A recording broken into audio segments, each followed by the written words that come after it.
Who truly caused the sudden fall of the Bronze Age? Welcome to CollapX, where history comes to life, and each video immerses you in the destiny of those who shaped the world. Today, get ready to trace back the time to a forgotten era where empires flourished around warm seas, where kings engraved their power in stone, and where trade connected Mycenae, Hattusa, Babylon, and Egypt. It was the Bronze Age, an era of palaces, chariots, epics, and diplomacy. But one day, everything collapsed.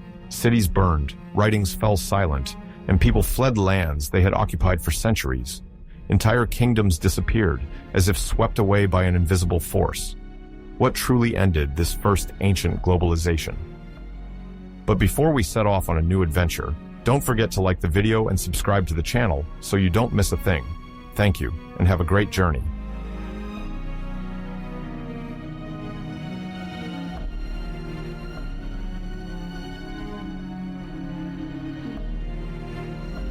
Around 1600. Before Christ, the world was transitioning from the end of the Middle Bronze Age, a pivotal period often unknown to the general public. At that time, civilizations concentrated around networks of empires and kingdoms that spanned from the plains of Atlantic Europe to the reaches of the Korean Peninsula. Geopolitical developments followed at a rapid pace, facilitated by the rise of trade, the circulation of metals, and the transmission of new ideas.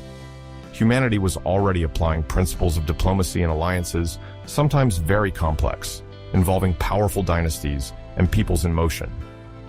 Fortified cities, maritime expeditions, and the perfection of metallurgical techniques painted a picture where the quest for bronze, the discovery of distant tin sources, and the valuation of specific alloys occupied a central place in the economy of many regions. In this vast web, each cultural area developed its own traditions, beliefs, and social structures while inserting itself into a larger whole. Far from being isolated, these societies wove genuine diplomatic, commercial, and cultural links through land and sea routes, revealing a world already globalized, well before the advent of the Silk Roads or transoceanic navigation of later eras.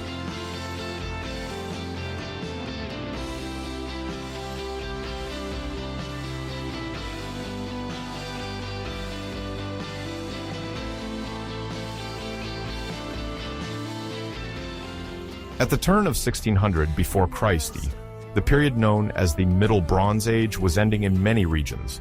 Metals, particularly bronze, resulting from the fundamental alloy between copper and tin, constituted the backbone of tools, weapons, and some ritual objects for a wide range of civilizations.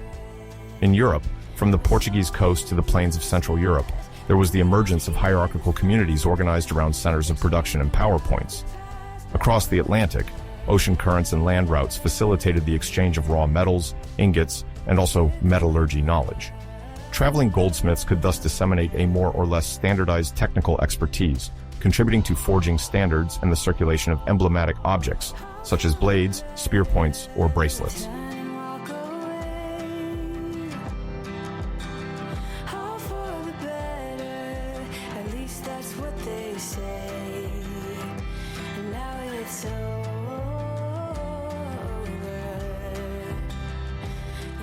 Further east, Asia extended to the western shores of Korea, where nascent kingdoms were setting up their own production and trade systems. Distance did not prevent certain dynamics of influence or trade, for even beyond the forming China, networks were gradually taking shape, linking steppe, plain, and coast. Local populations sometimes adopted innovations of foreign origin, while maintaining already ancient practices. Thus were built synthetic cultures that prefigure a globalization of the Bronze Age, marked by the interweaving of political, religious, and commercial aspects.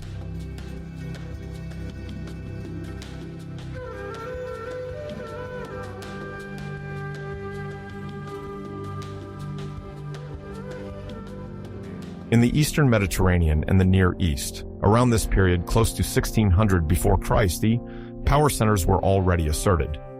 In Egypt, the emergence of the new kingdom was preparing, although its definitive apogee awaited the 18th dynasty. The pharaohs of the Nile country, supported by a complex administration, imposed themselves as key diplomatic players, using strategies of alliances, political marriages, and military campaigns in the Nile Valley and the Levant. To the north, the Hittite kingdom, centered on Anatolia, began its rise. Though still structuring, it was already forming conflictual or amicable agreements with neighboring states while absorbing peripheral territories.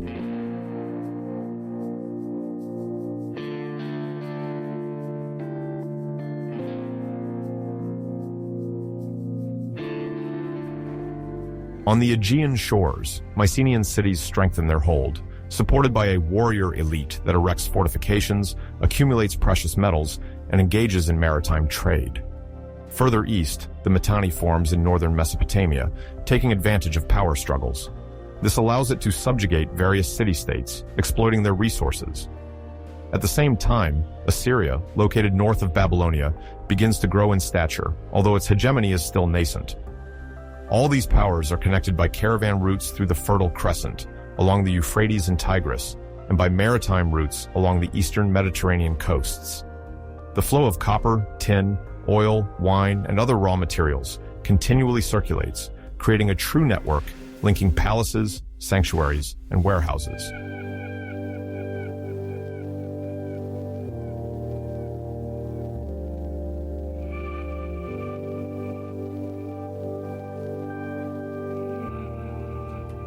In the northwest of the continent, various groups established their own trade networks. The Unetice culture, which primarily develops in the area between the Danube and the Elbe, is renowned for its sites rich in bronze objects, sometimes found in elite tombs or hoards of metalware. These items, ranging from dagger blades to axes, demonstrate a growing understanding of bronze metallurgy and a circulation of technical ideas within a broad perimeter. Unetice metallurgists, in connection with other production centers, would regularly search for tin, a rare metal accessible via long routes from the British or Iberian regions.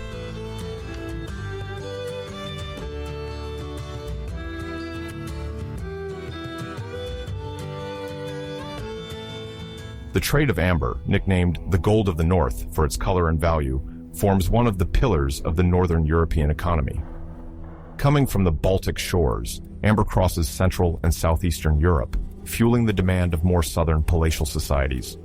In Scandinavia, the practice of burying or depositing swords, axes, and adornment objects in wet environments, such as lakes or bogs, confirms the existence of ritual practices around bronze.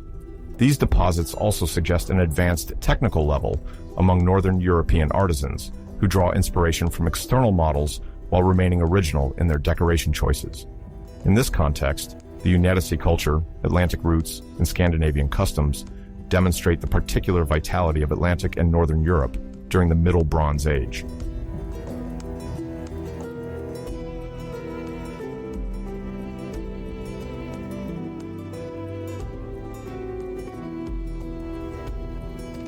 In the vast Asia of 1600 before Christ, several cultural areas evolved simultaneously. In the Chinese territory, the emergence of the Shang dynasty, whose influence will spread around the Yellow River Valley, marks a decisive turning point. Ritual bronzes, often decorated with Tayoti masks and other animal motifs, embody the authority of the ruler, while sacrifices and ancestor cults underline the politico-religious structure of this society. The cities protected by walls, rammed earth palaces, and royal tombs containing these bronzes illustrate a developed social hierarchy, supported by highly specialized artisans.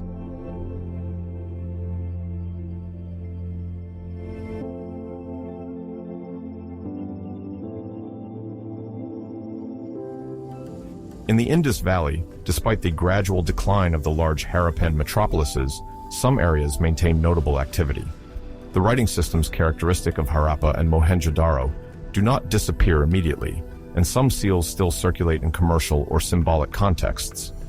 However, there is a more marked fragmentation between various sites, each managing its exchange networks more autonomously than before. North of this subcontinent and in the steppes, Indo-Iranian expansion mingles with seasonal migration phenomena associated with horse use. The Indo-Iranian groups spread military innovations, such as the composite bow and the primitive light chariot, and influenced the regional cultural landscape, sowing religious or linguistic traditions along their route that will take root in the future in viable societies in Persia and northwest India.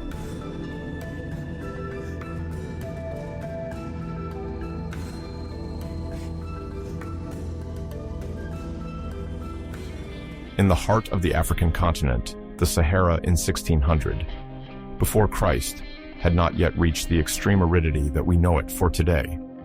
Paths connected oases that were more or less distant, and nomadic or semi-nomadic groups ensured the circulation of various goods.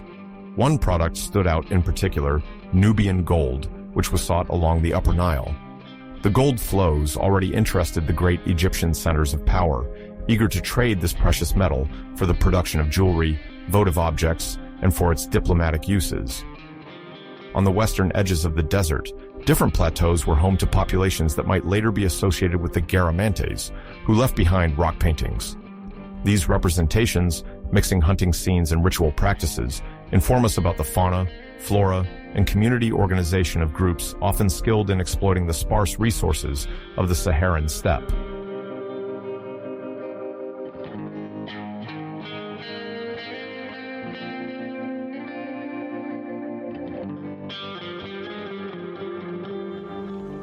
To the south, Egyptian expeditions did not hesitate to go up the Nile to secure alliances and tribute. Pharaohs had already established garrisons and forts to control the movement of goods, whether cattle, valuable wood, or gold. Caravans crisscrossing the Saharan Africa also carried ostrich feathers, ivory, or resins, which were precious in religious rites. Thus, from the desert to the forests, northern and Nilotic Africa integrated into networks where the wealth and symbolism of the exchanged products formed a powerful diplomatic cement, much like bronze in other regions of the globe.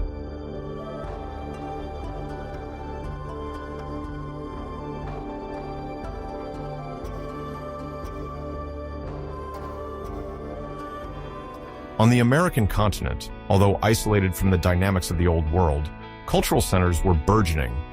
On the coasts of the Gulf of Mexico, the early Olmec horizon already foreshadowed the monumental art that would characterize this civilization.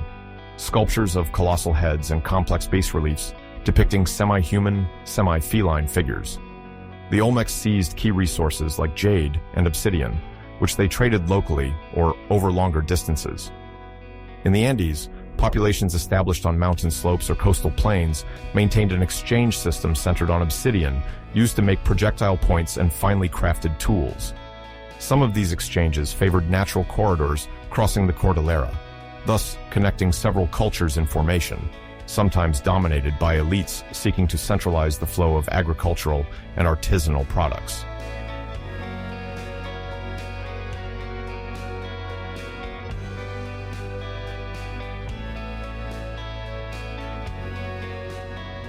In Oceania, Lapita societies represented a major phenomenon of island settlement.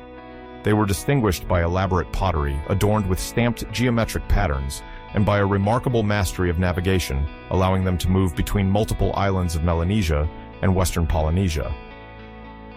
The exploitation of marine resources, the construction of sturdy canoes, and the establishment of insular exchange networks highlighted a social organization capable of surviving in sometimes demanding environments. These societies gradually traced maritime routes, independently contributing to the great cultural diversity of the second millennium before Christ.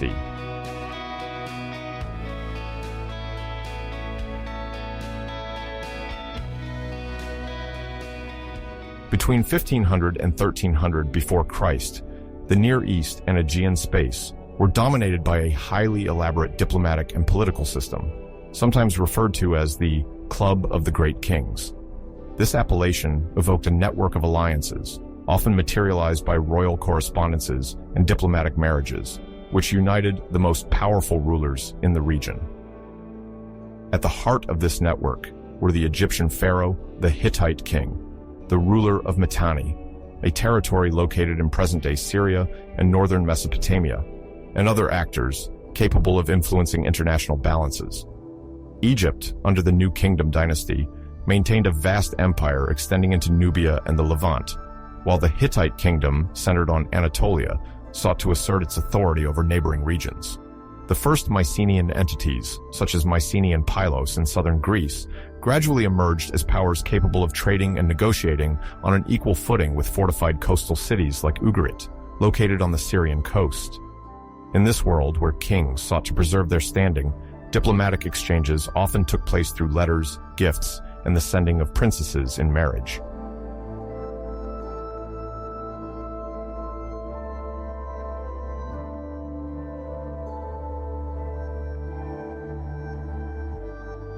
The corpus of letters discovered at Amarna in Middle Egypt testifies to these codified relations. This locality, called Akhenaton during the time of Amenhotep IV, or Akhenaten, yielded hundreds of tablets in cuneiform script, preserved in what was presumably the diplomatic archives of the pharaoh.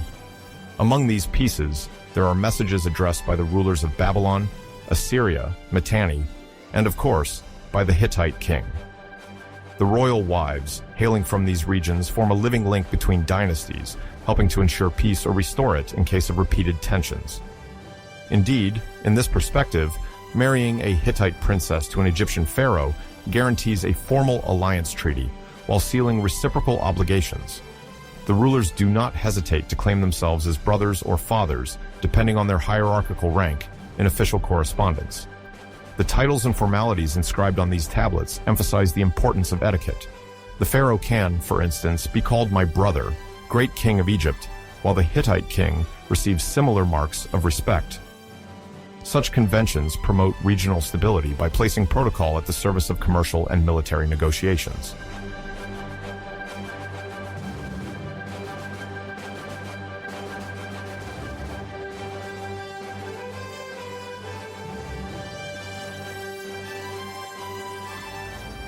To the south of the Aegean Sea, the Mycenaean kings gradually opened their palaces to this system of high diplomacy. Mycenae, Pylos, and other palatial centers of mainland Greece organized themselves as true centers of power.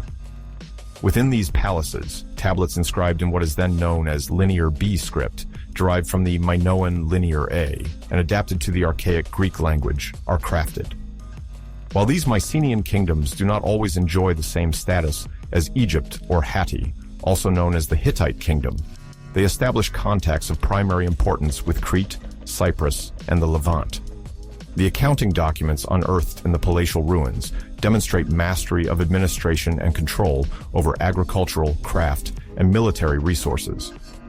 The Mycenaean elites, compelled to negotiate access to raw materials essential for bronze production, turned to the sea to import tin from distant regions, notably from Cornwall in present-day England, but also mountainous areas of Central Asia, such as Afghanistan.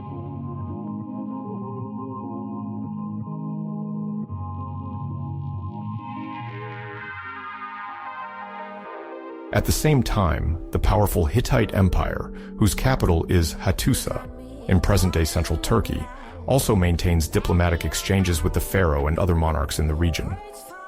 Cuneiform writing serves as a common diplomatic language, even though the Hittites also have their own hieroglyphic system for other uses. International treaties are then inscribed on clay tablets, carefully preserved in the palace archives. The kings of Hattusa and Egypt periodically conclude alliances, non-aggression pacts, or even sharing agreements to delineate their spheres of influence over Syria and Palestine. Simultaneously, local petty kings, known as vassals, are compelled to pay tribute either to Hatti or to Egypt, depending on the strategic orientation of their territory. In return, the suzerain sovereign can offer protection, send garrisons, or lend mercenaries to maintain order against external threats.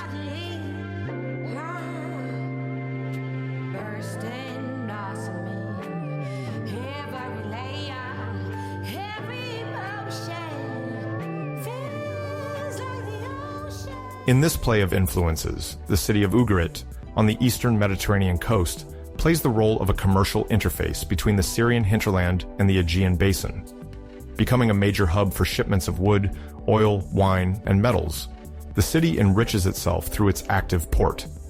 Here, too, considerable archives written in various cuneiform scripts, such as Akkadian, Ugaritic alphabetical, and sometimes a local usage for accounting, demonstrate the complexity achieved by international exchanges. Ugarit, for example, receives ships filled with Mycenaean or Minoan ceramics, proof that the Achaean Greeks aimed to distribute their artisanal production throughout the Levant. In return, the Mycenaeans obtained copper, lapis lazuli, various dyed fabrics, and of course, the tin crucial for bronze manufacturing. The Ugaritic palaces also keep diplomatic letters addressed to the pharaoh or the Hittite king, showing that the city constantly negotiates to preserve its autonomy despite the shadow cast by powerful neighboring empires.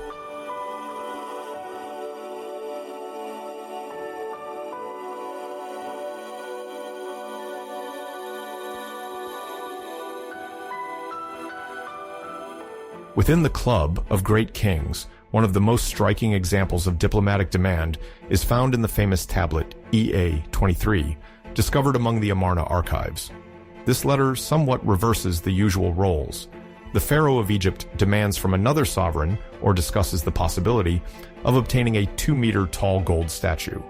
In the eyes of the monarchs of the time, gold symbolized the brilliance of divine and royal power, while the stature of the statue, which is nearly the size of an adult man, reinforces the solemnity of the offering. The correspondences often highlight the imperative nature of these gifts, presented as marks of loyalty or friendship. If a sovereign is reluctant to send the requested object, he risks provoking a diplomatic rift, or even inspiring distrust in his brother, marked by the refusal of future marriages or military agreements. In a system where alliances are primarily consolidated through mutual generosity, delivering such sumptuous offerings as a 2-meter gold statue can dramatically impact the prestige of each monarch.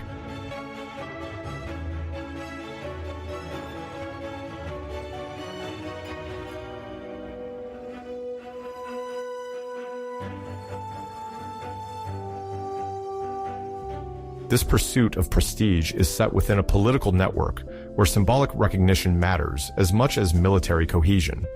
The diplomatic marriages mentioned earlier are not limited to Egypt-Hatti pairs. Many involve the courts of Babylon and Assyria. Such family ties serve as guarantees of good behavior and relative peace. By marrying his son to the daughter of a neighboring king, one secures at least temporary support or benevolent neutrality. However, this system does not prevent rivalries from arising.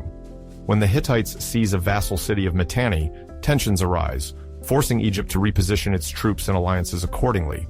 The great powers sometimes come close to direct conflict, but the entirety of this club remains adept at negotiating and limiting the expansion of wars. The Amarna letters illustrate how quickly the balance can tip if one of the actors believes their rank or territory is not fully respected.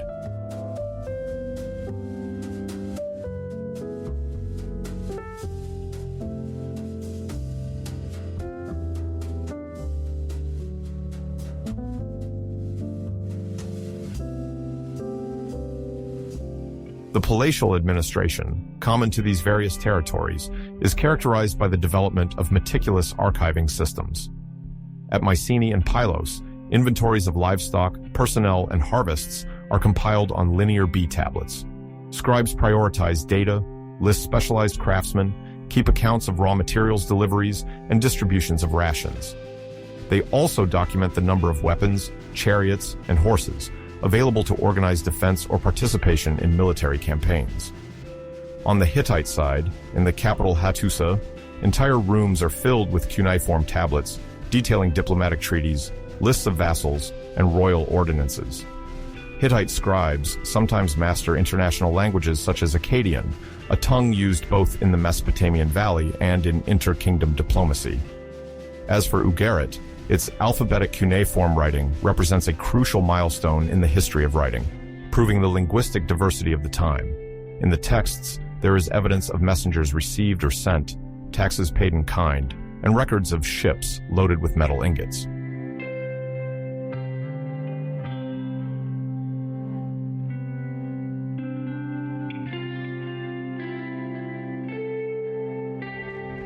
To support this bureaucratic apparatus, access to metals, especially tin and copper, remains the key issue of any foreign policy.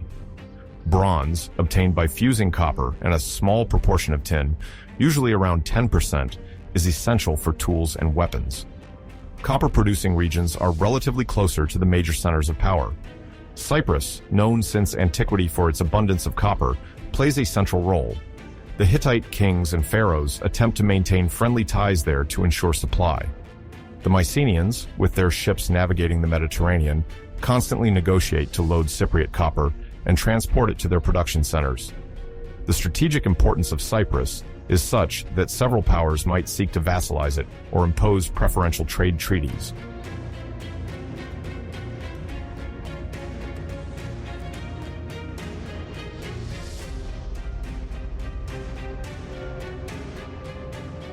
In contrast, the supply of tin is more complex, as this metal is found in significantly more remote regions.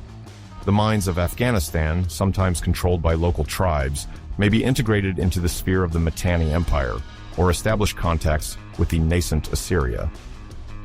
Caravans coming from Central Asia passed through Mesopotamia or even Iran to reach the upper valley of the Euphrates and then spread out towards Syria or the Levant. Another notable tin extraction hub is located in the Cornwall region, in the southwest of present-day England. Even though documents on this long-distance trade remain fragmentary, it is known that lesser-known maritime and river routes of the time linked the Atlantic coastline of Europe to the Mediterranean circuits. It is likely that intermediaries or specialized traders, especially the Phoenicians or other peoples settled on the western coast, facilitated the transport of this tin to the more frequented shores of the south. This metal, coveted by all palatial elites, therefore generates vast and interconnected economic circuits.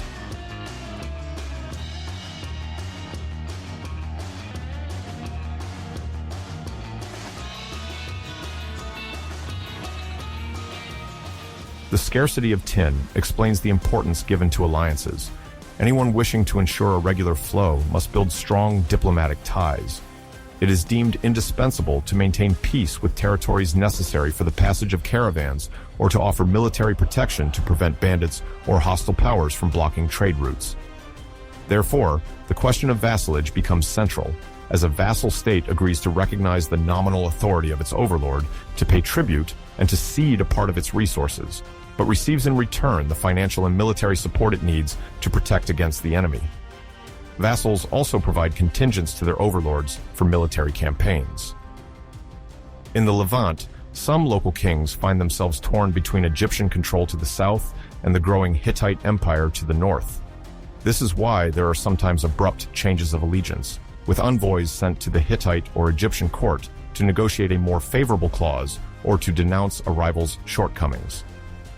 In the Amarna letters, the pharaoh regularly receives complaints from vassals who consider themselves threatened by one of their neighbors, requesting troops or material help for their defense.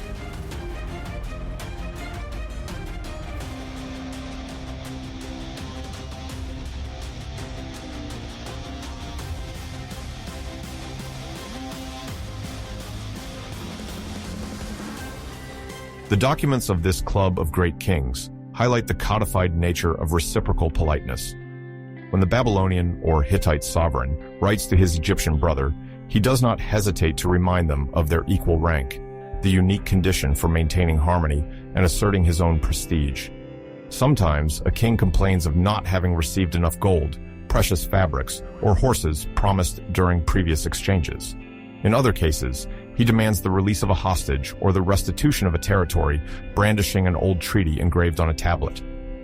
We also observe, in this political universe, the omnipresence of the concept of the king's daughter, or the king's son, as a means of creating new bridges between ruling families. Some historians consider that this matrimonial diplomacy represents the cornerstone of peace during the 14th century before Christ, as it stabilizes family ties between rival courts.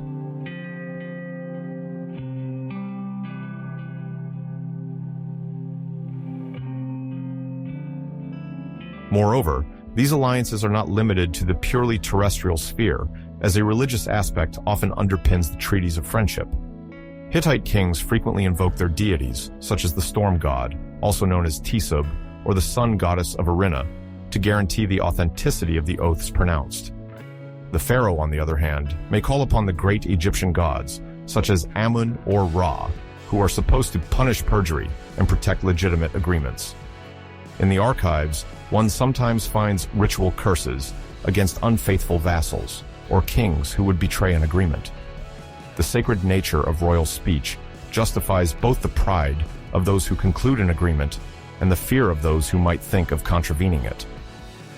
It is in this sense that one can speak of a complete diplomatic system, associating the exchange of wealth, family ties, mutual recognition of rank, and potential religious sanction.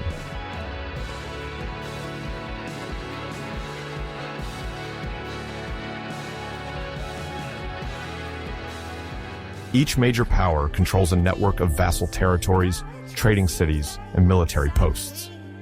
The strength of this system lies partly in coastal navigation, as galleys and transport ships regularly sail the eastern Mediterranean. The relations between Ugarit, Cyprus, Syrian ports and the Aegean islands demonstrate a well-organized maritime trade where cargoes of metals, grains, oil, and wine circulate under the watchful eye of palace administrations. For their part, the land routes connecting Anatolia to northern Syria and then to Mesopotamia are also vital, serving to exchange horses, metals, cedar wood, and manufactured goods. In this vast chessboard, no kingdom can do without the diplomatic network. The closure of a trade route or the breach of a treaty can quickly impoverish a palace, deprive a court of its bronzesmiths, and sabotage weapon production. Vassalage, for secondary territories, acts as a bulwark against isolation and invasions, while ensuring easy access to markets controlled by the suzerain empire.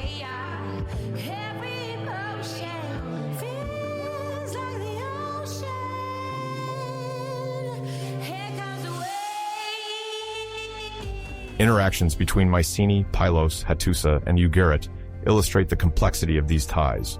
Although Mycenaean Greece does not always figure in diplomatic correspondence on the same level as Babylon or Assyria, it is evident that its rulers are gradually slipping into the orbit of the great kings. Archaeological remains, such as Mycenaean pottery found as far as Egypt, or testimonies from scribes in Linear B mentioning products close to the Orient, confirm the active participation of Greek palaces in international exchanges. To bolster their aura, the Waneks, that is the Mycenaean kings, follow a palatial model already in use by the Minoans of Crete: the use of grand reception halls, accumulation of wine and oil reserves, promotion of a state religion associated with warrior or protective deities. In this highly hierarchical context, integration into the Club of the Great Kings constitutes a strategic objective, allowing for the establishment of royal rank and ensuring both the regular influx of raw materials and the recognition of older sovereigns on the international scene.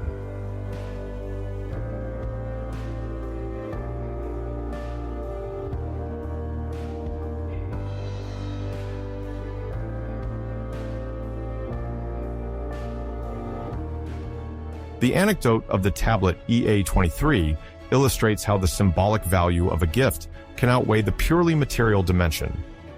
A 2-meter gold statue is certainly worth a fortune, but it holds above all a sacred and political significance.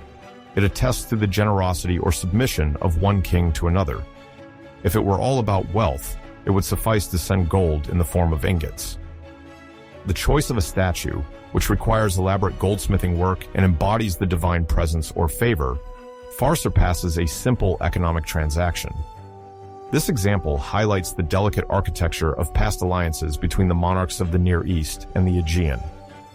Very often, a large part of the diplomatic correspondence involves the exchange of sumptuous objects, from sculptures and precious metals to embroidered garments and high-quality horses. The protocols for presenting these gifts follow a strict order, sometimes accompanied by rites or banquets.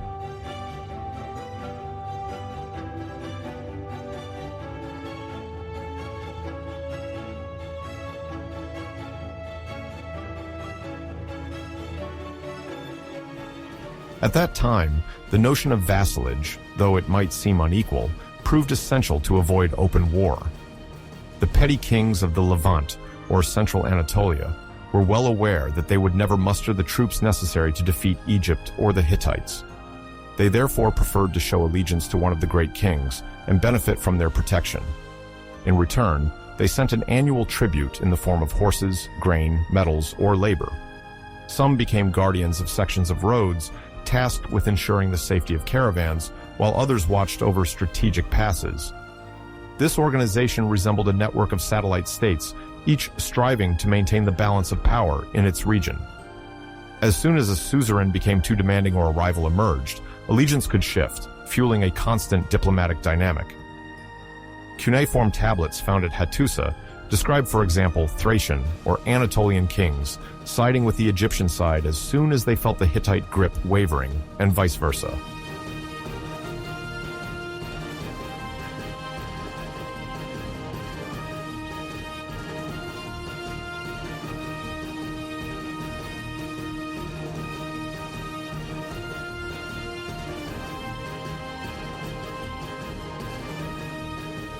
Administrative archives, whether they are the Linear B tablets from Pylos or the stacks of cuneiform tablets from Amarna and Hattusa, reveal that a significant part of the bureaucratic effort is devoted to organizing these flows of raw materials.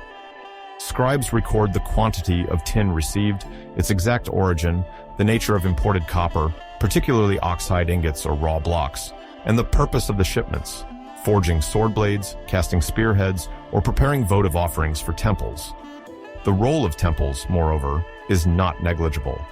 In certain regions, these religious establishments act as banks or storage places, where bronze or gold ingots are kept until a use is decided by the ruling elites.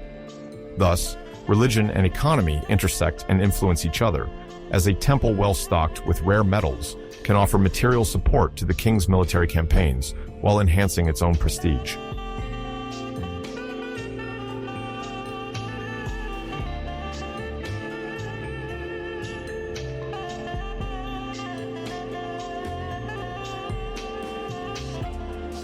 Without these regular flows of tin and copper, the very structure of the kingdoms would collapse. The production of agricultural tools, weapons, and prestige objects would halt, and royal prestige would be considerably diminished. This is why control of trade remains crucial. It is not uncommon to see a sovereign demand access to a particular port or threaten punitive expeditions if a merchant city closes its doors to royal merchants. In this pre-modern, globalized system, possessing a supply route or placing a distribution center under tutelage can shift the balance of power. Diplomatic marriages, lavish gifts, and redundant pacts seeking to ensure uninterrupted trade testify to this imperative. No one can afford to find themselves isolated, deprived of bronze, or lacking sufficient allies to counter the ambitions of their neighbors.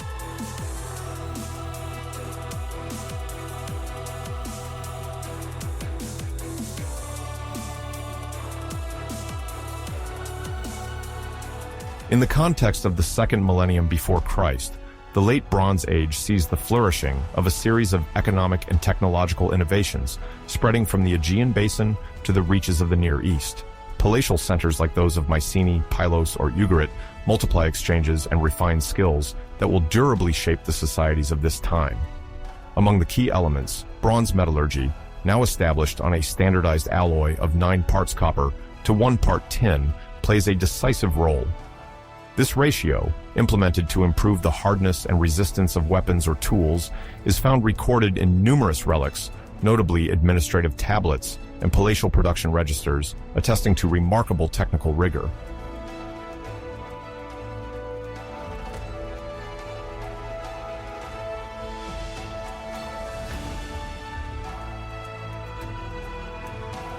Copper, abundantly extracted from Cyprus, an island then called Alashia in cuneiform texts, is complemented by tin imported from remote regions such as Afghanistan or Cornwall. This supply of tin, much rarer than copper, fosters a sprawling trade network coordinated by palaces and international merchants.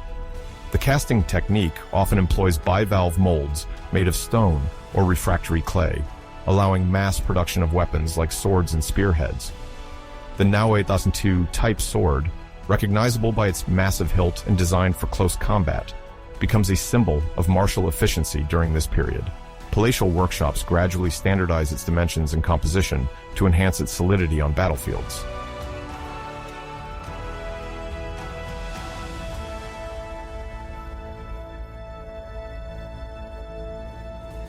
To this technical perfection in metallurgy is added the notion of prestige warfare, characteristic of the late Bronze Age.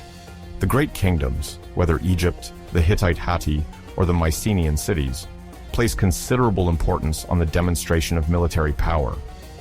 The lightweight chariot, with 2 wheels each fitted with 6 spokes, epitomizes the pinnacle of innovation in this field. Thanks to a wooden structure carefully assembled and lightened by leather elements, it offers notable mobility on flat terrains. Scale armor, composed of hundreds of small metal plates sewn onto a flexible backing, provides advantageous protection for elite foot soldiers. The Egyptian composite bow, made by layering horn, wood, and tendons, further ensures formidable range.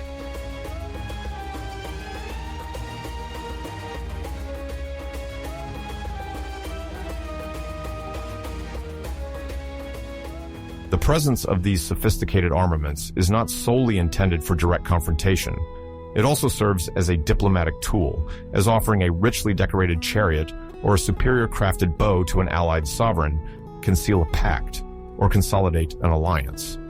The exchange of military gifts, often mentioned in royal archives, involves not only weapons, but also the associated production techniques.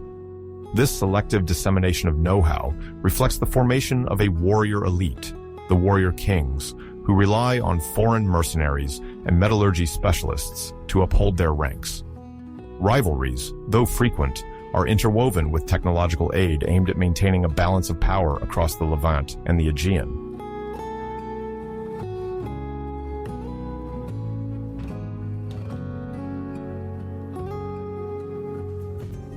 Maritime logistics become crucial for supporting these military ventures and ensuring the supply of artisans. The so-called cabelao galleys, with a tonnage of around 30 tons, traverse the Mediterranean Sea to transport metals, provisions, and specialized troops. These ships, longer than traditional commercial vessels, have reinforced hulls and specially designed storage spaces to accommodate varied cargoes.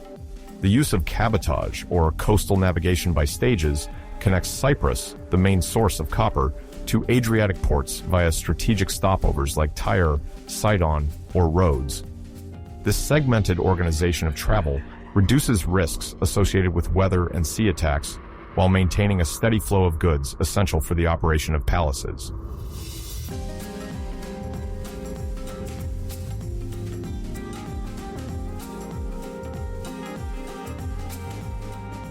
Short-distance navigation also facilitates the circulation of technical knowledge, fostering emulation among major production centers. Artisans aboard these galleys, often dispatched by a palace to oversee the quality of the cargoes, have the opportunity to observe and then adapt methods from other coastal regions. For instance, there is the emergence of mixed artistic styles on bronze objects found in Cyprus, where Aegean influence combines with Levantine motifs.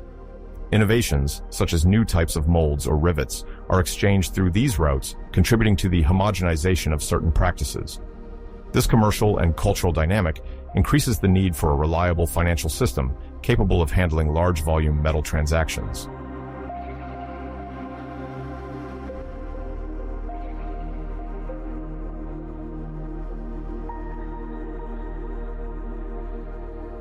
The primary means of exchange relies on weighted copper ingots, precisely measured and accepted as a quasi-universal equivalent. These ingots, sometimes shaped like ox hides, are stored in palace warehouses and also serve to pay troops or acquire raw materials. To validate the quantity and purity of the metal, scribes use standardized scales and record each transaction on tablets inscribed in linear B or cuneiform, depending on the region. This standardization ensures a certain level of trust in the value of the exchange, even when multiple kingdoms are involved. Temples, alternating between religious sanctuaries and financial centers, play a major role in conserving bronze reserves and lending to sovereigns in urgent need of metals.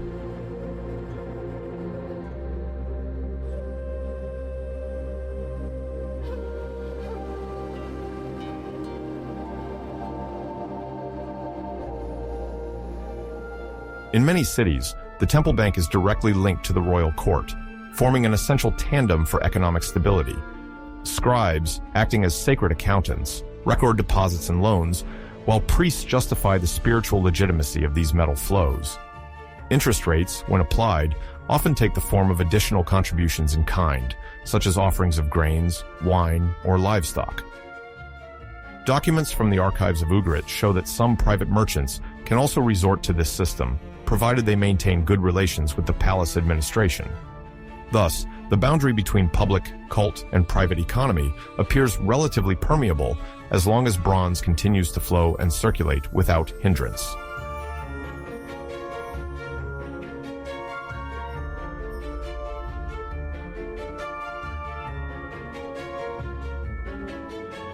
This monetary circulation in metal is complemented by redistribution practices led by the palaces. In Mycenaean cities, for example, large warehouses are dedicated to storing ingots and weapons, before scribes proceed with occasional distributions to the warrior elite or state artisans. Linear B records, unearthed in Pylos, describe in detail the allocations of bronze for the manufacture of swords or arrowheads. Beyond the purely military aspect, these distributions also serve to reward the loyalty of high officials or to finance lavish religious ceremonies. Temples then receive special endowments in the form of ingots of a determined weight, intended for the maintenance of the clergy and the ornamentation of divine statues.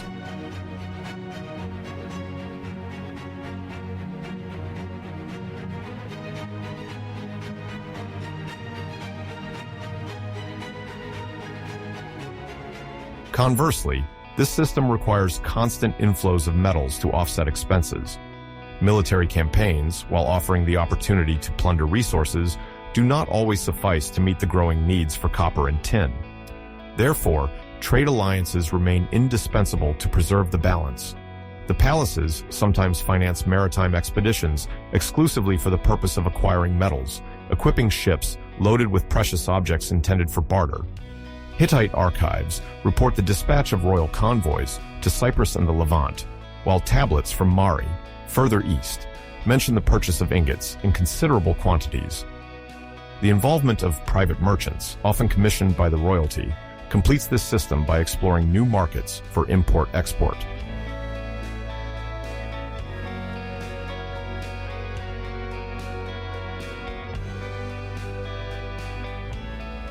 The protection of maritime routes thus becomes a major issue for all the coastal powers. Naval patrols are organized at strategic points, sometimes supported by coastal garrisons responsible for surveying the horizon. Independent pirates and mercenaries without pay represent a threat, capable of diverting shipments of copper or weapons. In some cases, fortified islands serve as advanced bases for securing the waterways. Architectural innovations, such as the construction of ports protected by breakwaters, also testify to this desire to control maritime space. Diplomats further exchange information on the least risky routes and attempt to organize group passages, hoping to deter looters.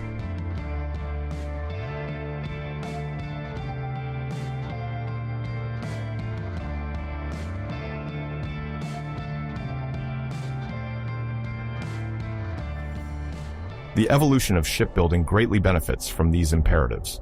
Experienced ship carpenters perfect the tenon and mortise assembly, which provides better water tightness and increased wave resistance. More streamlined bows allow the galleys to gain speed, an essential asset for escaping potential pursuers or intercepting suspicious ships. At the same time, specialized workshops develop caulking techniques using pitch or resin to reinforce the hull. These innovations gradually spread along maritime routes, each important port housing its own shipyard.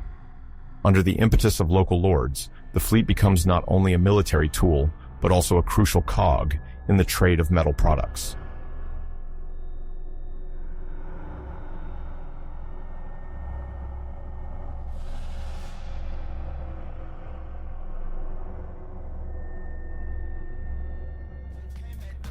The strong demand for military equipment also stimulates the creation of more efficient alloys. Artisans attempt to incorporate a marginal percentage of lead into the bronze to make it more malleable during shaping or to improve the quality of the final polish. Agricultural tools also benefit from these advances, although priority is often given to weapon production. Within the palaces, an increased specialization of workshops is observed. Some focus on shaping ingots, others on repairing chariots or making scale armor. Kings, aware of the strategic importance of metal, do not hesitate to hire foreign specialists and to jealously protect their supply chains.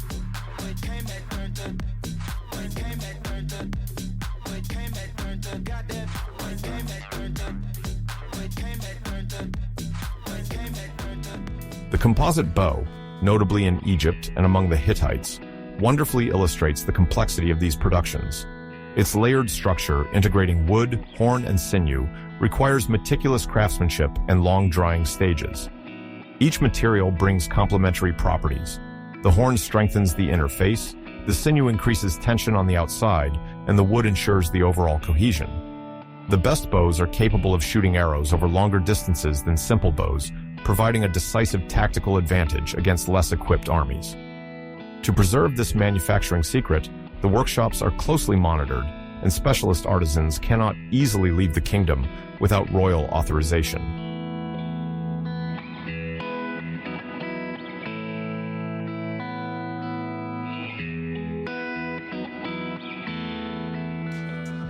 In this geographic area, stretching from the lower Nile to the interior of Anatolia, through the islands of the Aegean Sea and the Levantine region, daily life and social hierarchies develop around the dominant figure of the warrior king. In the late Bronze Age, around 1500 to 1200 before Christ, these monarchs, sometimes referred to as great kings in their own inscriptions or in diplomatic documents, exercise authority that goes beyond the simple function of military commander. They control the network of palaces, oversee the tributes or dues, and ensure the protection of their territories with the help of permanent armies. The warrior kings, in the Mycenaean space for example, bear the title of Wanax, according to the linear B tablets, while among the Hittites, it is the Labarna or Great King who holds supreme power. The authority of these sovereigns also rests on their ability to lead victorious campaigns, negotiate alliances, and manage reserves of vital resources, such as stocks of grains or precious metals. The stories engraved or painted in the palaces, as well as prestigious objects, weapons inlaid with gold or semi-precious stones, reflect both their military role and their function as guarantors of the cosmic balance, expected to maintain order against the forces of chaos.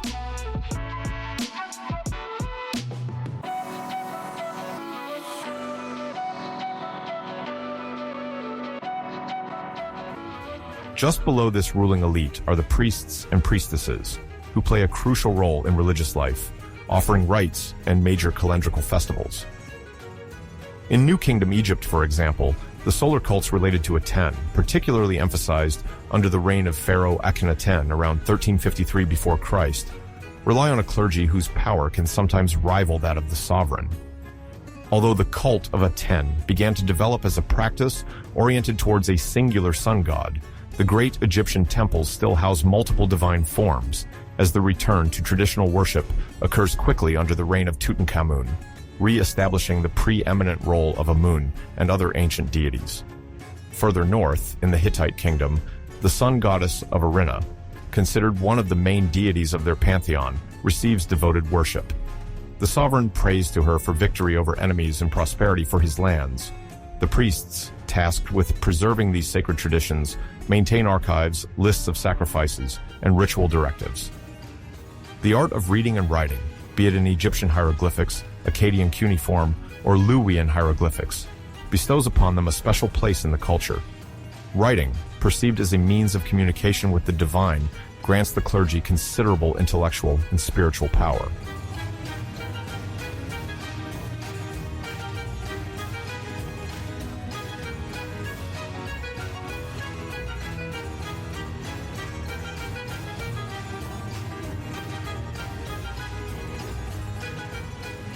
The scribes, an essential link between the ruling class and the mass of peasants, hold both administrative and cultural status. They record harvests, draft treaties, compile inventories in royal warehouses, and ensure the proper functioning of projects. In the Hittite archives preserved at Hattusa, tablets evidencing ration distributions for workers can be found, as well as diplomatic correspondence exchanged with Egypt or Babylon. Scribes often enjoy a stable position and are sometimes rewarded financially or with privileges such as access to land or royal protection.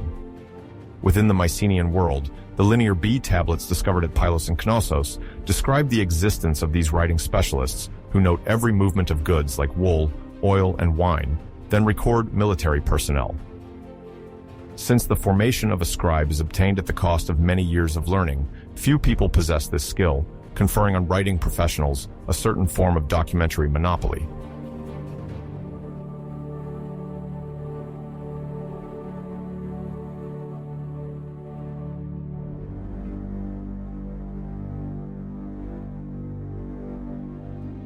The vast majority of the population consists of peasants, artisans, and agricultural or pastoral workers. They produce the bulk of the food resources, raw materials, and manufactured items upon which the palaces depend. The peasants cultivate wheat, barley, and other cereals, maintained by sophisticated irrigation systems, such as those found in lower Mesopotamia or in the Nile Valley. Fishing and livestock farming, especially of oxen, sheep, and goats, often complement food production. Depending on the location, taxes in kind are used to fill the granaries and ensure the subsistence of the elites and specialists. However, These men and women also suffer the most from climatic challenges such as droughts and insufficient floods or military conflicts. Artisans, blacksmiths, and potters, although generally subordinate to the power of the palaces, possess technical expertise passed down from generation to generation. Royal workshops, especially in Egypt and the Aegean world, employ sculptors, goldsmiths, and bronze workers capable of creating prestige objects, sumptuous jewelry, and refined weapons designed to enhance the military and religious splendor of sovereigns.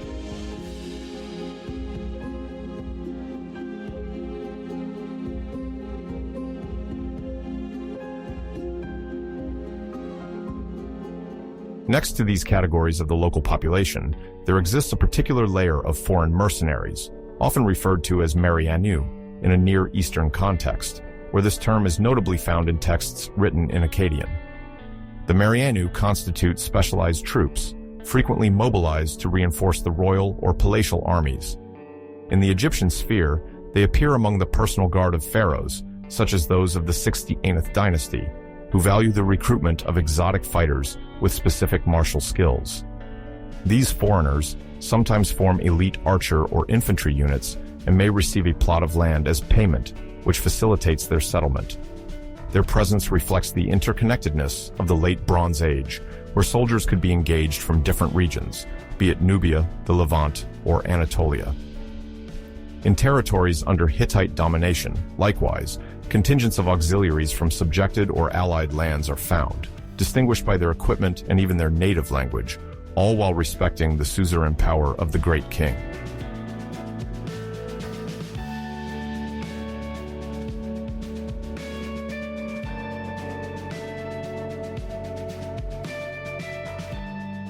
On the religious front, these societies are characterized by a common cult of the sun, although each region has its way of honoring it. In Egypt, the fascination with the solar god is reinvented in various forms. Re, Amun-Re, and then Aten embody the power of the sun, the source of light and fertility. Among the Hittites, the female solar deity of Irina represents the visible manifestation of a protective cosmic force, before which the king bows during major festivals, ceremonies, or oracles. This attachment to solar cults is complemented by the veneration of great goddesses linked to fertility, authority, or the protection of the home. Hathor in Egypt, associated with joy, dance, and music, but also with the afterlife and motherhood, is among the main deities celebrated throughout the New Kingdom. On the Hittite side, Kubaba, often described as a goddess of Hurrian or Syro-Anatolian origin, is the subject of processions dedicated to land and prosperity. The temples dedicated to these deities are true centers of power, where priests and priestesses receive offerings, oversee ceremonies, and sometimes wield significant influence over political decisions. Archives discovered in Hattusa and Ugarit reveal that contracts, alliance treaties, or even diplomatic correspondences are often ratified under the protection of a solar deity or a great goddess, whose presence is supposed to guarantee the sincerity and validity of the document.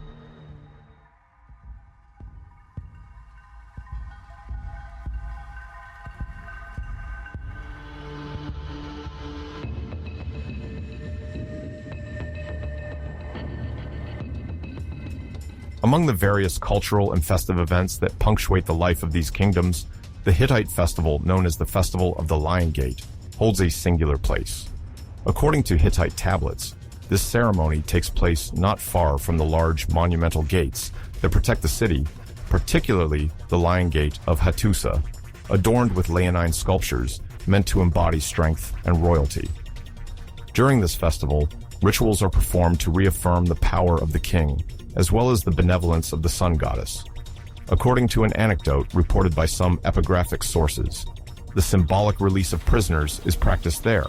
It is believed that by releasing certain captives, the sovereign proves his clemency under the aegis of the goddess, demonstrating that divine justice is both firm and merciful. This ritual, supported by food offerings and libations, aims to restore harmony between the king, his army, his prisoners, and the gods, reminding that Hittite society conceives victory as a divine gift and clemency as a sacred obligation.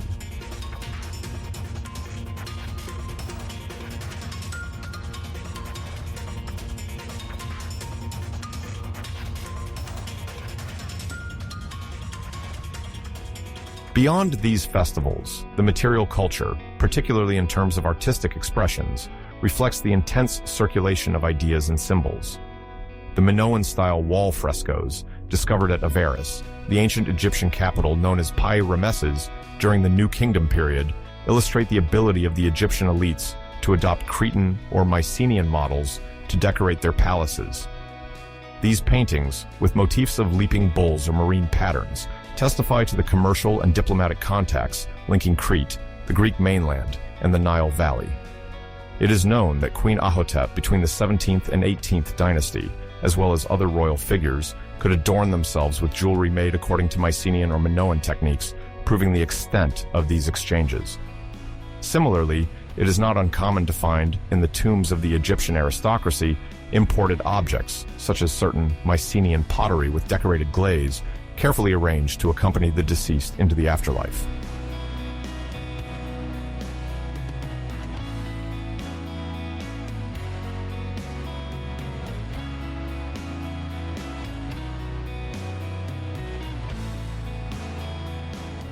Simultaneously, Egyptian scarabs, small talismanic objects often featuring a hieroglyphic inscription or symbolic motif on the underside, traveled to areas as distant as Etruria in the center of the Italian peninsula. In excavating some tombs from the Proto-Villanovan or early Villanovan period, corresponding to the beginning of the first millennium before Christ, archaeologists have found such scarabs, carefully mounted as pendants or integrated into necklaces. This dispersion illustrates the importance attributed to Egyptian amulets and protective symbols, renowned for their effectiveness throughout the Mediterranean world.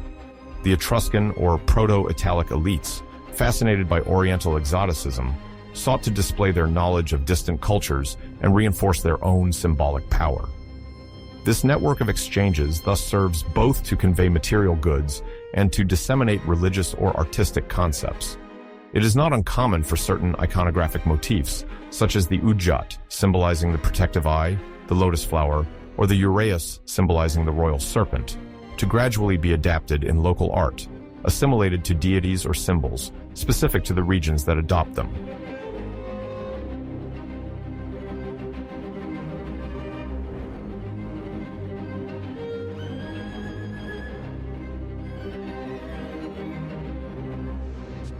On the scale of the Near East, excavations at Ugarit on the Syrian coast have revealed significant treasures made of hybrid objects, combining Egyptian techniques, Cypriot or Anatolian raw materials, and Mesopotamian motifs. Gold and lapis lazuli jewelry, finely carved ivory plaques, and even cuneiform tablets engraving ritual myths highlight the extraordinary cultural blend of this era. In the Hittite court, skilled artisans from Babylonia were sought after to craft luxury items, while in Egypt, Syrian craftsmen could be employed to innovate in wood sculpture. The maritime routes that connect the ports of Ugarit, Byblos, or Tyre to the Egyptian garrisons of the Nile Delta facilitate these exchanges. Thus, the material culture of the Late Bronze Age is built on a continuous interaction between different political areas, reinforcing the coherence of an interconnected world where diplomacy and commerce are constantly growing.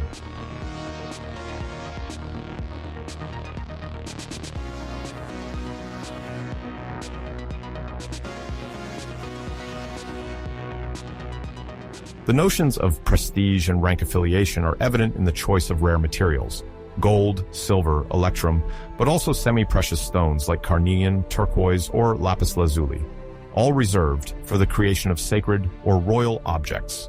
These treasures often circulate as part of diplomatic gifts, offered during marriages between royal houses or upon the signing of treaties.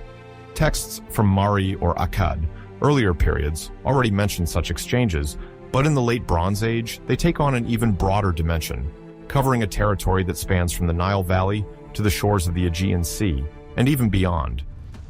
The gold inlays on blades of daggers or swords found in Mycenaean tombs remind us that military pomp is inseparable from the demonstration of wealth. Among the Hittites, ceremonial vessels, often made from precious alloys, are passed from hand to hand between kings and foreign dignitaries to affirm that their alliance is based as much on friendship as on the display of prosperity guaranteed by the gods.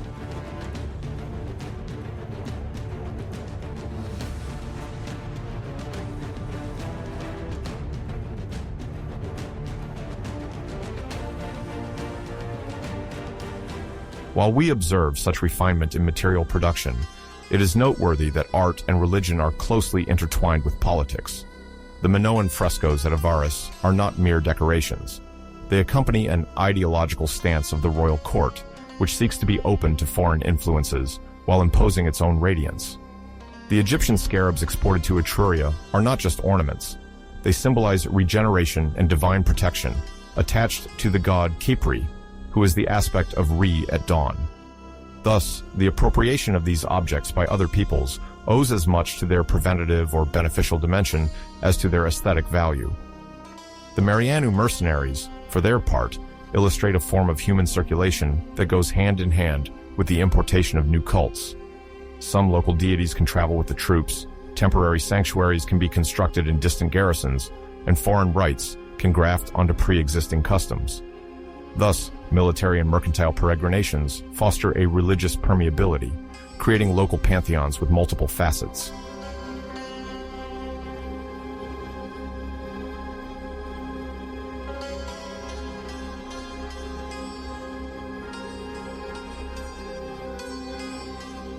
Furthermore, thanks to the involvement of scribes and priests, major cultural centers like Memphis or Thebes in Egypt, Hattusa and Tarhuntassa among the Hittites, Pylos and Mycenae in the Aegean world become pivotal points for the production and transmission of knowledge.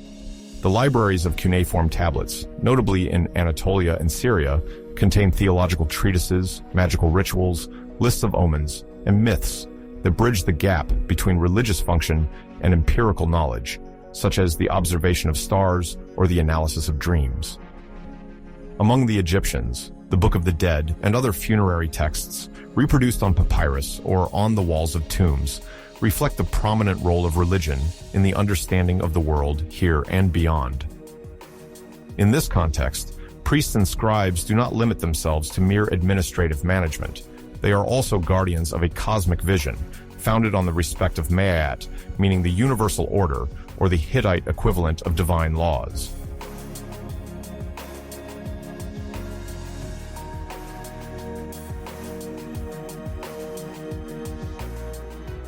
Social stratification becomes globalized in that beyond boundaries, similar patterns are found everywhere. A sovereign surrounded by a warrior elite, a body of priests and scribes, ensuring the link between the divine and administration, a mass of producers and artisans working for the palatial economy, and mercenary contingents, sometimes coming from very distant horizons. Collective rituals, like the Hittite Lion's Gate Festival, confirm these hierarchies while maintaining a sense of community cohesion, as they involve the people in the celebrations through the distribution of provisions and the exaltation of the king's triumphs. The act of freeing prisoners signals to the rest of the population that the monarch remains magnanimous under the watchful eye of an attentive deity. In each of these societies, religion is not just a belief system. It is intimately linked to the political, social, and economic order, while also inspiring part of the artistic and artisanal production.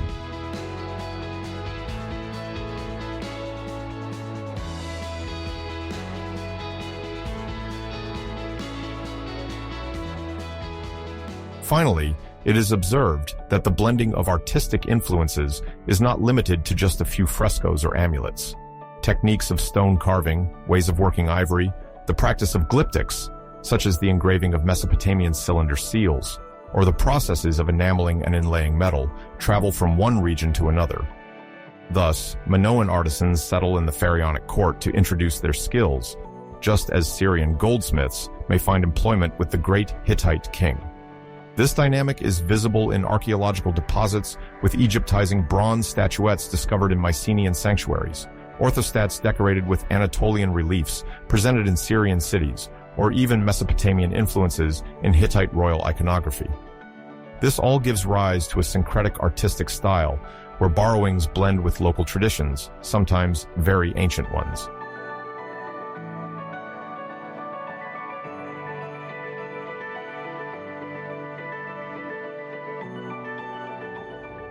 As a result, in the second half of the second millennium before Christ, the cultural identity of a people is not immutable. It is composed and transformed through exchanges. From Egypt to Crete, from the Fertile Crescent to the heart of Anatolia, one can observe the rise of a mental and religious universe that values the solar figure, but also feminine deities related to the earth, fertility, or war. There is a constant presence of masters of writing and guardians of sacred speech, as well as the importance of public festivals intended to consolidate royal power and invoke divine favors. Diplomatic marriages, for their part, convey not only foreign princesses, but also their cults, languages, and icons. Court meetings are the subject of food rituals, banquets, and exchanges of gifts that seem to seal trust between royal lineages. Rural populations, meanwhile, observe these extravagances from afar, often subject to forms of taxation or obligatory military service, while maintaining their local practices of devotion to tutelary deities of nature or the home, of which we have only fragmented traces through a few inscriptions and offerings.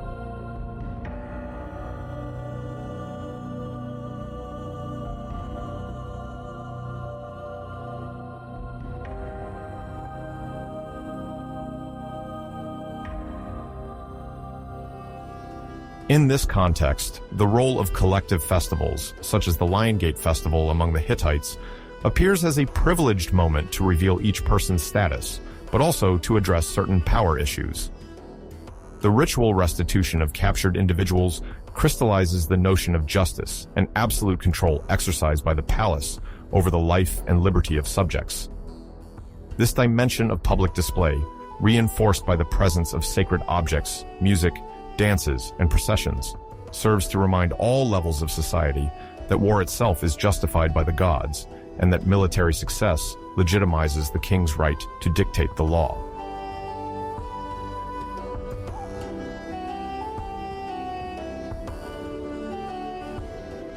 As for the art circulating between Avaris and Crete, its significance goes beyond mere decoration.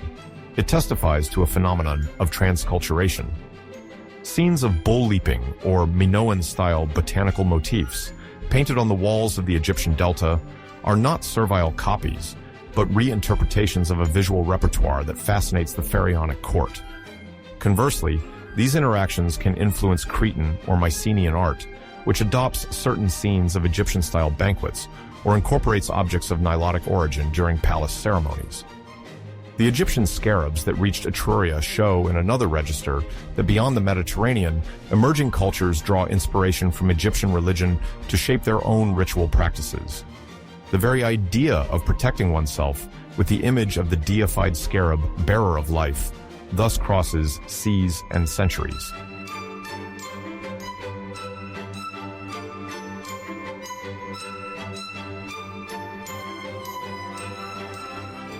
Around 1600 before Christ, the entire Mediterranean basin and the Near East experienced a generally stable climate, although already engaged in a slow cooling that started at the end of the Holocene optimum.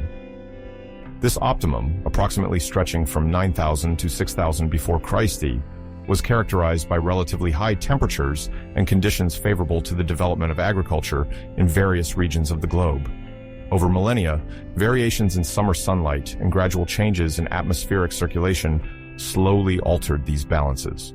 The once lush areas of the Sahara, for instance, began transforming into more arid deserts, while in Central and Northern Europe, the forest cover evolved and slowly adapted.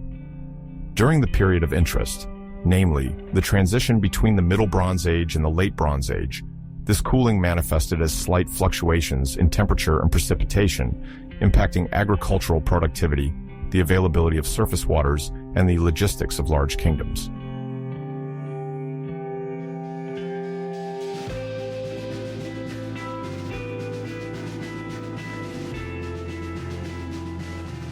In Egypt, a complex irrigation system was refined to take advantage of the Nile's floods. The annual floods, generally expected at the end of the summer, deposited a layer of fertile silt on the riverbanks, allowing for the cultivation of essential grains like barley and wheat, as well as the production of flax. For several centuries, Egyptian engineers and scribes developed canals, retention basins, and temporary dikes to control water distribution and optimize yields. These works benefited the entire Nile Valley, where the population density was high. The harvests necessarily had to meet the needs of a sprawling bureaucracy and a professional army, not to mention the numerous artisans, builders, and sailors permanently mobilized. To maintain this balance, scribes meticulously recorded the water levels, compared these data to previous records, and planned containment projects. In this way, Egypt typically managed to maintain agricultural stability. However, this system remained sensitive to the slightest variation in the river's flow. Occasional changes in precipitation over the Ethiopian highlands, where the Blue Nile's tributaries originate, could place the entire country under pressure.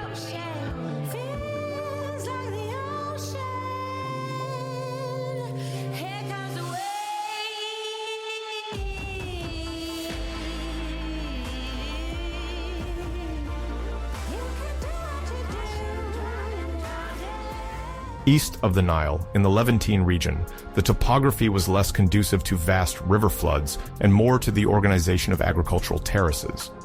The slopes of hills in Galilee or in the mountains of Lebanon were arranged in successive stages supported by stone walls.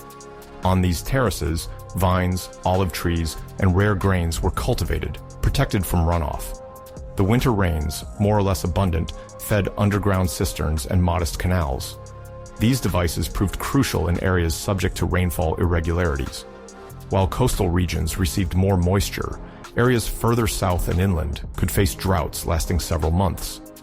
The demographic pressure gradually increased, especially with the rise of merchant cities and the multiplication of caravans connecting Egypt, Mesopotamia, and Anatolia. The terraces had to produce enough to feed an ever-growing workforce and provide surpluses to export to administrative centers. In this context, any decline in agricultural yield could have direct repercussions on political stability. An episode of prolonged drought, or the collapse of a terrace wall under the pressure of rainwater, was enough to threaten the fragile balance of urban and rural classes. Palaces and temples frequently involved themselves in these developments, subsidizing or organizing the rapid reconstruction of damaged infrastructure to maintain their authority.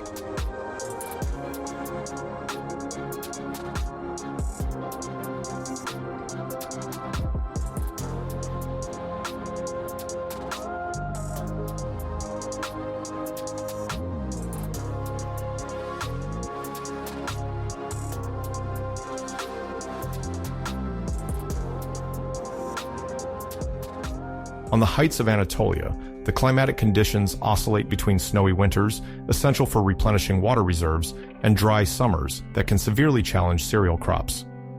Natural archives, such as cross-sections of ancient trees, allow better understanding of these variations over the long term. Dendrochronology, the science that analyzes the growth rings of trunks, provides extremely valuable information. At Gölgeli Tepe, a site located in a mountainous region and renowned for its coniferous forests, researchers have uncovered wood samples dated to the 2nd millennium before Christ. Each ring reflects a year of growth, more or less thick, depending on the abundance of rain, temperature, and sunlight. By studying these circles, specialists have discovered marked decadal fluctuations. Some periods show a succession of 5 to 10 years of relative water abundance, followed by more arid episodes. In the wettest phases, an enlargement of the rings is noted, indicating that the trees benefited from conditions favorable to their development. Conversely, in drier phases, the rings shrink or even present anomalies indicating situations of water stress.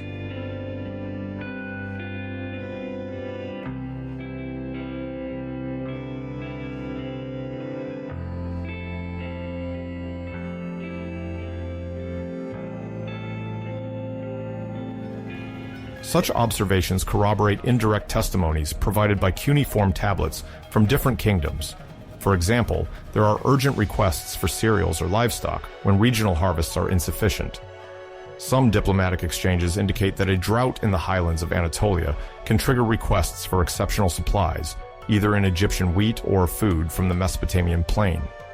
Dependence on mutual aid and barter networks implies that any climatic failure in an influential territory endangers the equilibrium of the whole. Data from Gölgeli Tepe confirm that beyond the simple notion of a stable climate, the environment experiences short and medium-term cycles capable of affecting the economy of late Bronze Age civilizations. These fluctuations are not necessarily cataclysmic, but their accumulation or multiplication at a regional scale can weaken centralized political organizations.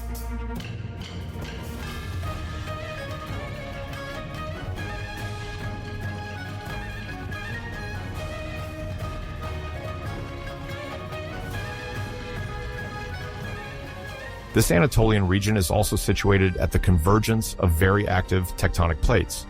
The Aegean world, which includes mainland Greece, the islands of the Aegean Sea, and the eastern coast of Anatolia, rests on shifting geological faults. Local populations, whether Mycenaeans, Minoans, or Hittites in the eastern part, regularly face devastating earthquakes. Modern geological surveys conducted in the region of Halicarnassus, present-day Bodrum in Turkey, highlight the existence of faults capable of causing high-magnitude earthquakes. At the time, the inhabitants obviously do not possess geophysical knowledge to anticipate these earthquakes.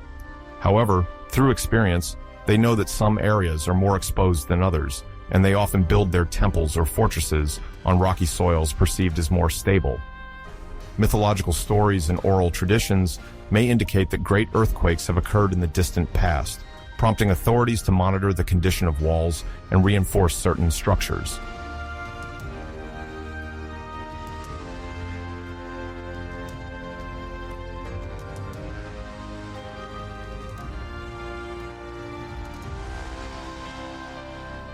For the coastal kingdoms of the Aegean and Anatolia, an earthquake near major ports can be particularly harmful. High seismicity sometimes favors vertical movements of the coastline, causing the sinking of quays or, conversely, the sudden elevation of maritime lands. Sailors, craftsmen, and merchants are affected, as these geological upheavals modify established maritime routes over generations in just a few days. Shipyards must relocate certain equipment, and palace warehouses may become inoperative. Hittite or Mycenaean archives occasionally mention orders to reconstruct buildings or even tax exemptions for regions affected by a natural disaster. Such clues, corroborated with current observations of the Halicarnassus faults and seismic data, reveal a world where the Earth itself is sometimes capricious. Cities, whether fortified or rich in resources, cannot ignore this risk, which adds to the variability of rainfall and the complexity of international exchanges.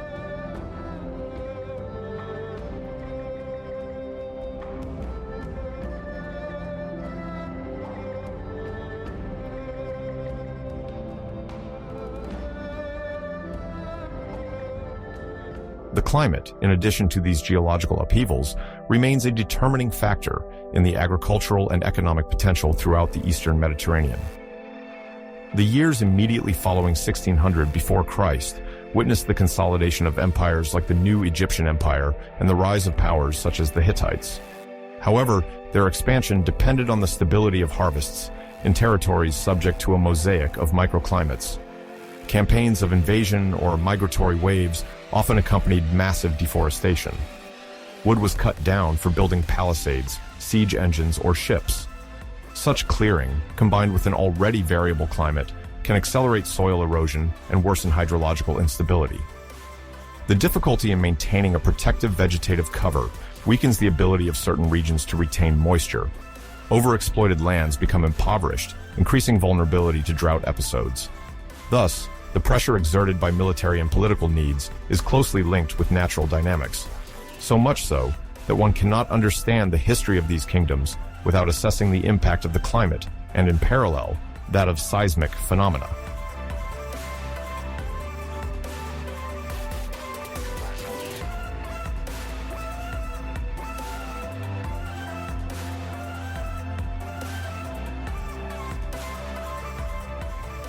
In hieroglyphic and cuneiform texts, there is no equivalent term to our modern expressions of global warming or global cooling, but one frequently finds allusions to the benevolence or wrath of the gods regarding harvests and river levels.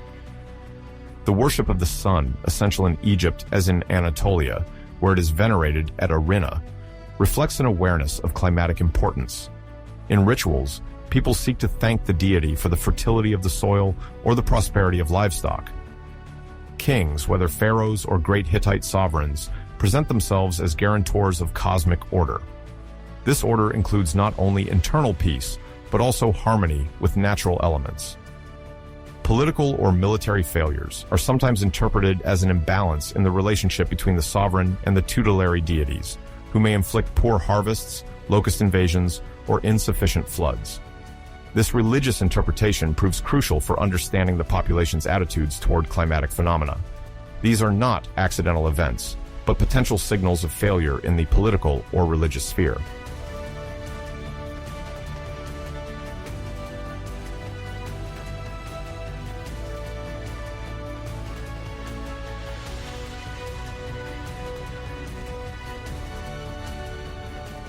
At the close of the Middle Bronze Age, the combined impact of slow cooling and precipitation fluctuations is relatively challenging to identify unambiguously. In the steppes of Central Asia, Indo-Iranian migrations continue, partly motivated by climatic variations and the search for new pastures. In Saharan Africa, slow desertification leads to gatherings around water points and the organization of caravan routes transporting gold, salt, and other precious goods. The people settled in the Sahara, whose presence is evidenced through rock paintings, must adapt to an increasingly arid landscape. In contrast, the cultures flourishing along the Nile and the Levantine coasts remain sensitive to the slightest fluctuation in rainfall patterns. The capricious nature of water, sometimes generous, sometimes cruel, marks the narratives and ritual practices.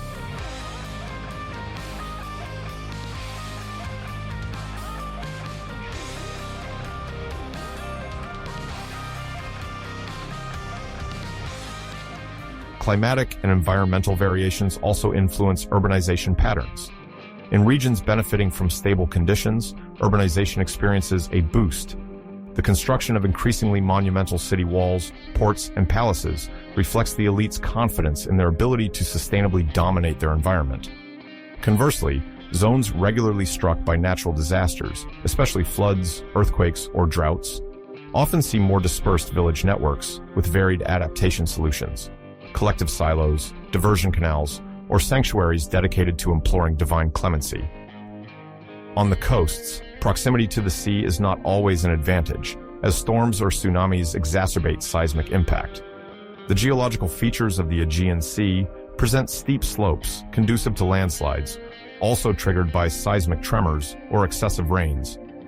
Excavations undertaken at some coastal sites reveal layers of debris covering older structures, attesting to successive reconstructions.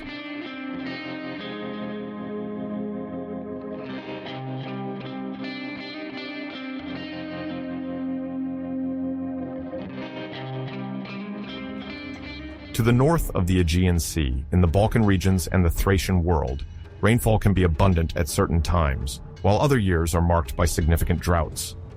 The Mycenaean explorers, keen on securing their imports of metals and amber, remain attentive to the presence of good pastures or navigable rivers. Local alliances are sometimes concluded in the hope of ensuring the free movement of vital goods in times of crisis. The climate, while generally temperate, remains dependent on changing atmospheric pressures. In Mycenaean sources, the Linear B tablets hardly contain detailed weather records, but they regularly mention difficult years, marked by an increase in offerings to the gods, or by summoning labor in the fields. These indirect indicators contribute to understanding the fundamental role of weather in agricultural yield, palace supply, and social cohesion.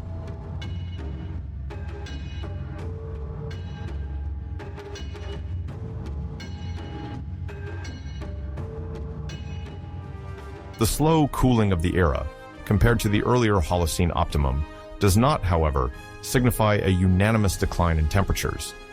It is more accurate to describe a trend towards increased variability, punctuated by intervals of drier or colder climates in certain regions. The distribution of rains can thus shift in the seasonal calendar, sometimes disconnecting the flowering period from that of the main precipitation. This leads to lower yields in certain areas specializing in monoculture. Relations between kingdoms can then become strained, each seeking to import or demand grains to compensate for its own insufficiency.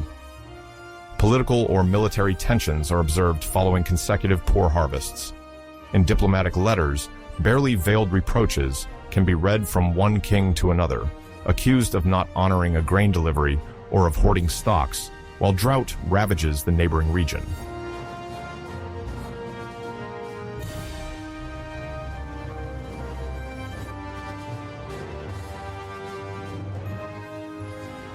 The cycles recorded at Gölgeli Tepe highlight alternations of droughts and spaced-out rains over several decades.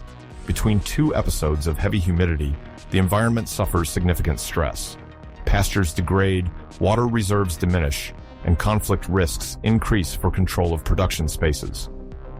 Conversely, when rainfall returns to a satisfactory level, crops prosper and large-scale projects resume: temple construction, wall extensions, or palace enlargements. The international trade implications are notable. A wet period can accelerate the production of agricultural surpluses, which support population growth and work specialization. The surplus generated thus finances, for example, the purchase of copper and tin, essential materials for bronze manufacturing. Caravans then intensify their routes, linking Cyprus or the Arabian Peninsula to the Fertile Crescent, conveying not only goods but also ideas and techniques.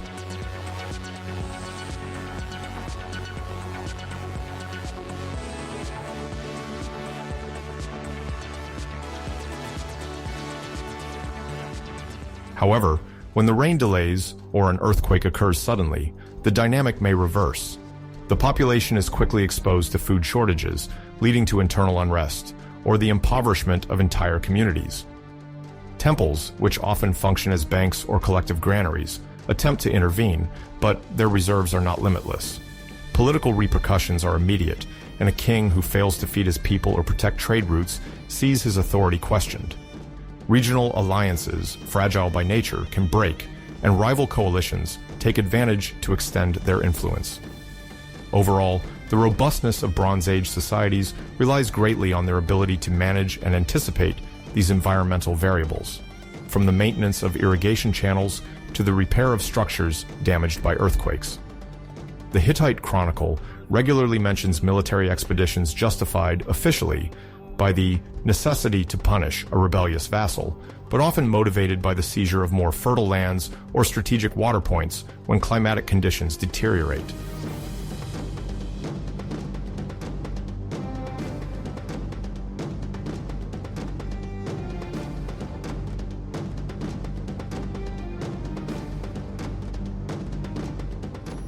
The Aegean and Anatolian seismic zone, abundantly evidenced in contemporary geological surveys, must be understood as a permanent factor of uncertainty for urban and rural habitats. The Halicarnassus faults, in particular, illustrate how the Earth's crust can fracture along lines of weakness, suddenly releasing a colossal amount of energy. Geologists identify indications of paleoseismic events, that is to say, ancient earthquakes, in the form of disturbed sedimentary layers, deformations in the strata, or traces of subsidence of ancient buildings left in the subsoil. These discoveries sometimes corroborate mythological accounts, reporting sunken cities, enraged deities, or specific cults established to appease the earth. In some coastal sites, archaeological stratigraphy uncovers traces of fires combined with landslides, suggesting that earthquakes triggered the destruction of dwellings and possibly secondary fires. The populations of the region, accustomed to this risk, would rebuild according to the same plans or slightly relocate the village to avoid areas deemed too unstable.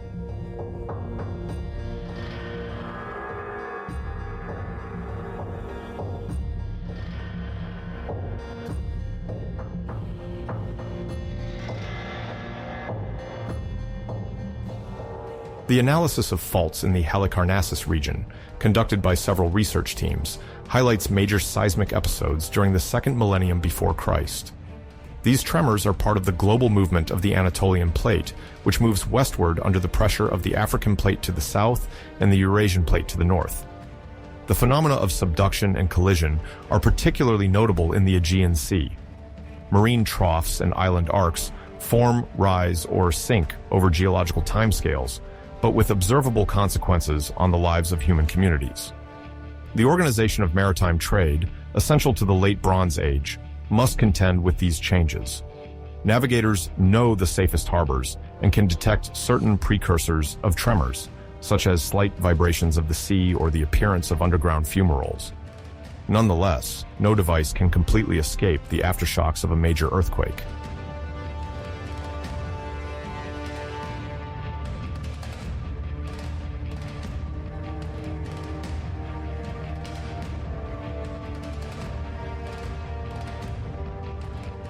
The collective memory likely retains the trace of these disasters, feeding a common pool of stories and legends about the wrath of gods or the vulnerability of men. In this period of relative climatic stability, the horizon is never safe from a regional upheaval if a major earthquake coincides with a drought or an unusual cold spell. Political actors, such as Hittite, Mycenaean, or Egyptian kings, strive to maintain balance by anticipating irrigation needs, managing their grain stocks, and maintaining active diplomacy with territories likely to suffer from climatic hazards. However, as certain inscriptions and tablets show, the succession of several bad years or the destruction of a strategic port by an earthquake can shatter this already precarious balance.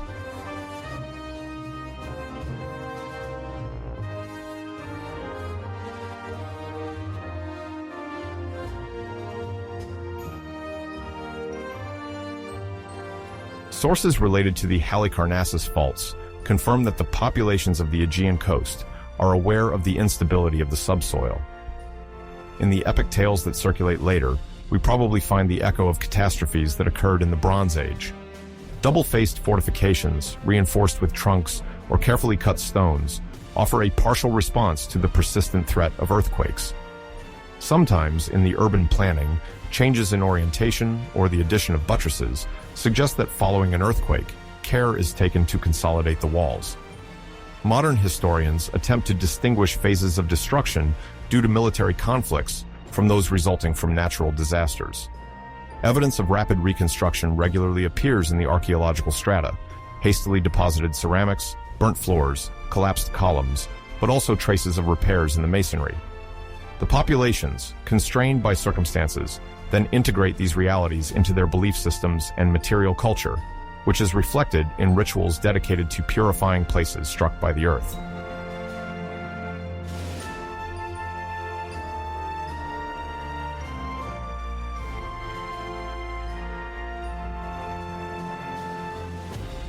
Between 1350 and 1250, before Christ, the great powers of the Aegean and Near Eastern world entered a delicate phase marked by several systemic failures and latent vulnerabilities. This period is situated during the Late Bronze Age, when the Mycenaean palaces, the Hittite Empire, the Egypt of the Pharaohs, and the kingdoms of northern Mesopotamia still maintained notable prosperity. However, behind this appearance of balance, tensions began to manifest in several geographic areas. The trade routes, essential for supplying cities with rare metals like tin, sometimes experienced disruptions. The flow of information, notably through diplomatic correspondence, could suddenly slow down due to regional conflicts. At the same time, the position of certain dynasties was weakened by internal rivalries, while local populations began to feel the continuous increase of certain tax burdens. For an international audience unfamiliar with these issues, it is essential to understand the dynamics that connect these various factors and slowly explain the accumulation of tensions leading to future destabilization.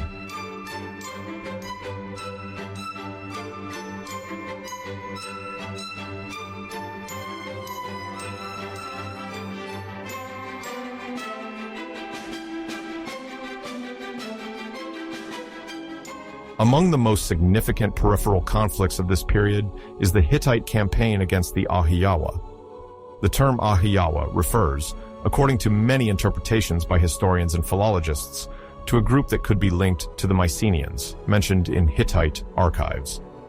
The Hittites, having established their capital at Hattusa in present-day central Anatolia in modern Turkey, were attempting to impose their influence over the maritime cities bordering the Aegean Sea.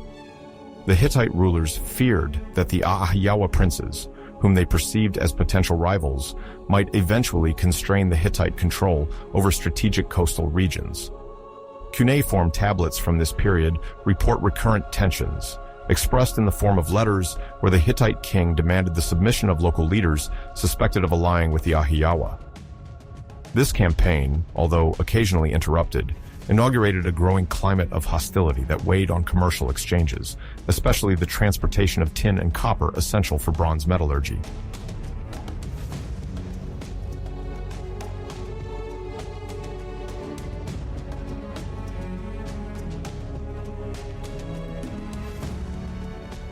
Similarly, there were Assyro-Mitanni conflicts in northern Mesopotamia. Assyria, initially a well-established regional power centered around the city of Assur, was strengthening and expanding its influence. its ambitions clashed directly with the kingdom of Mitanni, which occupied the upper course of the Euphrates and enjoyed, until then, a privileged geopolitical position. The Mitanni kings, often mentioned in diplomatic tablets, were indebted to matrimonial alliances and treaties concluded with Egypt and Hatti. But in the face of Assyrian expansion, Mitanni struggled to resist the first military incursions and became weakened. The Assyrian troops, better prepared and benefiting from an effective logistical network, then began a series of destabilizing campaigns. For the subjected or enclosed peoples in the area, this escalation of violence meant a loss of security, forced recruitment of soldiers, and sometimes population transfers to populate new Assyrian conquests.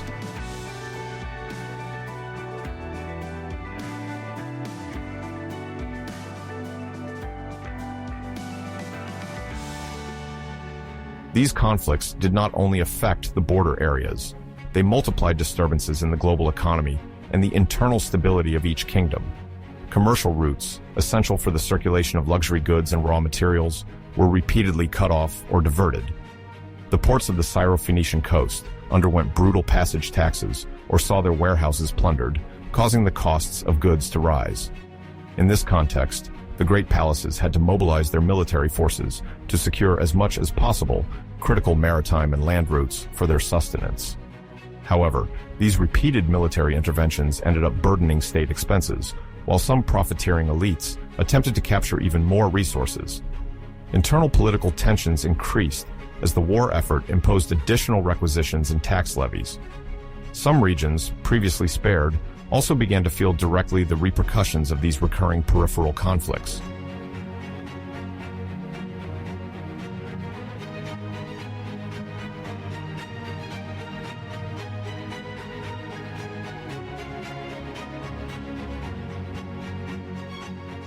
The palatial bureaucracy, for its part, is expanding at an unprecedented pace in an attempt to manage these multifaceted crises. We observe a phenomenon of administrative inflation in Pylos, one of the main Mycenaean centers occupying the southwest coast of mainland Greece. The Linear B archives, deciphered in the 20th century by Michael Ventris and John Chadwick, reveal that the number of rationing tablets quadrupled within a century. This means that the scribes responsible for accounting for resources such as grain or livestock had to cope with a very significant increase in supply obligations. This explosion of bureaucracy can be interpreted as the consequence of increasingly rigid centralization. The palaces seek to meticulously control the storage and redistribution of food, textiles, and other goods. Yet, this organization quickly becomes a source of heaviness. Every unforeseen event, such as an agricultural crisis or a trade blockade, demands increasingly complex management, and the palatial structure threatens to become saturated.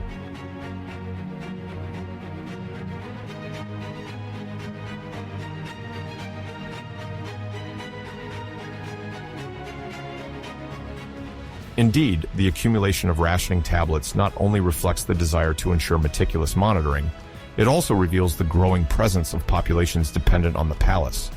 Whether craftsmen, soldiers at the king's command, or even temporary workers assigned to construction sites, all expect to receive their share of subsistence in exchange for a service or collaboration. This situation inevitably leads to an increase in the number of officials and scribes responsible for recording the slightest warehouse flows. We already perceive the sign of an overheating system, where complexity grows, while basic resources, like grain, remain subject to climatic vagaries. The surpluses, supposed to form the basis of redistribution, can prove insufficient in case of poor harvests. Consequently, the palace must manage tensions among priority groups, such as warrior elites or priests, and other population categories also demanding their subsistence.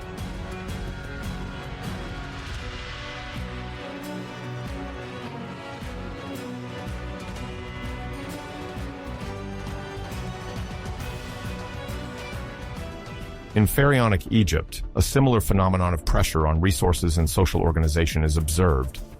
The letters from workers in Deir el-Medina, a village of artisans and builders situated on the west bank of the Nile near Thebes in present-day Luxor, testify to explicit grievances regarding the grain salary owed to them. At that time, workers hired to construct and decorate royal tombs usually received their payments in food rations, notably wheat or barley, converted into bread and beer. When these rations fail to arrive on time, distress is felt, and official complaints reach the temple authorities or the scribes in charge of stock control. The tablets found on site indicate that distribution delays occur more and more frequently. For the modern historian, these letters demonstrate that even in Egypt, renowned for its agricultural prosperity, social cohesion is not immune to circumstances that undermine daily functioning.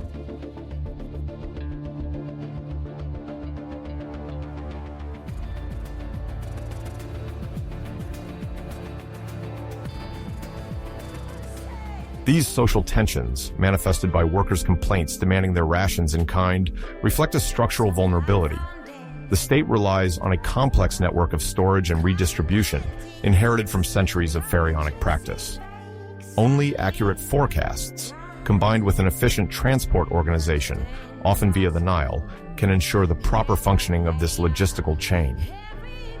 When war, diplomatic troubles, or climatic difficulties compromise the availability of grain, payment delays impact laboring populations violently.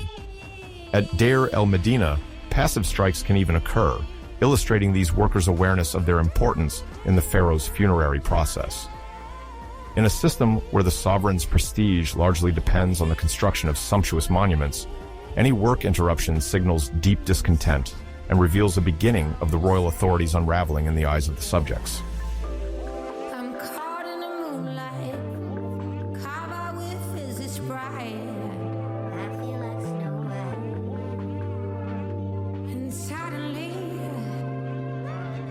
The cities of Tiryns, located in the Argolic plain of mainland Greece, and Miletus, positioned on the western coast of Anatolia, indeed suffer significant damage around the same period, according to stratigraphic analyses and field surveys conducted in the 20th century.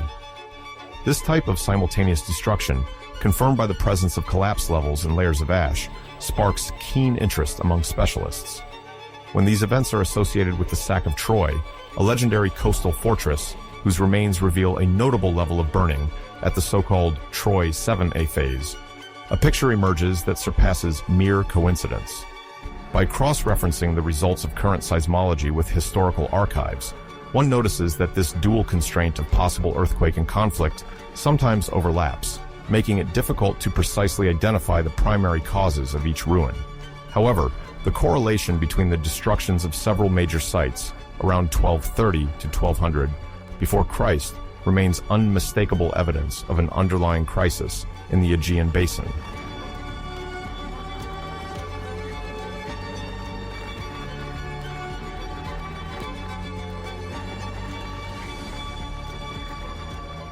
Alongside the telluric shocks, the climate is particularly capricious at the end of the Late Bronze Age. Dendrochronological analyses carried out on oaks from central Anatolia indicate an anomaly in the annual ring thickness, revealing a prolonged drought, probably aggravated between 1250 and 1200 before Christ. Specialists interpret this as a series of water shortages, likely to destabilize crops and food production in areas already under heavy demographic pressure. Simultaneously, the Nile floods, essential to Egypt's prosperity, show a significant slowdown. There is an estimated reduction of about 30% in the volume of water during the flood season. Such a decrease severely compromises farmers' ability to reap the full benefits of fertilizing silt, a sine qua non condition for maintaining a flourishing population along the river's banks.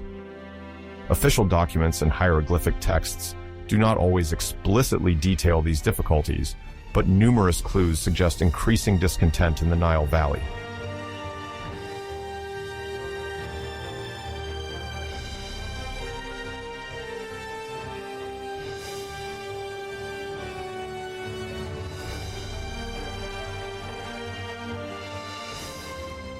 For the Mycenaean kingdoms, this drought represents a considerable challenge. The cereal culture, already weakened by difficult-to-exploit soil in mainland Greece, relies on regular imports, notably from Sicily or Egypt, to stabilize grain supplies. When the abundance of these flows diminishes due to a lack of surplus available elsewhere, tensions explode within the palaces themselves. A growing concern becomes apparent in several administrative sources regarding the stability of exchanges and the loyalty of certain armed groups. Meanwhile, in the Levant regions, Epistolary documents discovered at Ugarit, a port city vassal to more powerful empires, as well as in late Amarna archives in Egypt, mention the emergence of troubles attributed to the Habiru. This term, found in many texts from the Near East, seems to designate marginalized populations or bands of rebels engaging in pillaging and exerting direct pressure on local authorities. This phenomenon, already perceptible in the 14th century before Christ, intensifies during this brief 13th century and likely plays a role in the destabilization of established powers.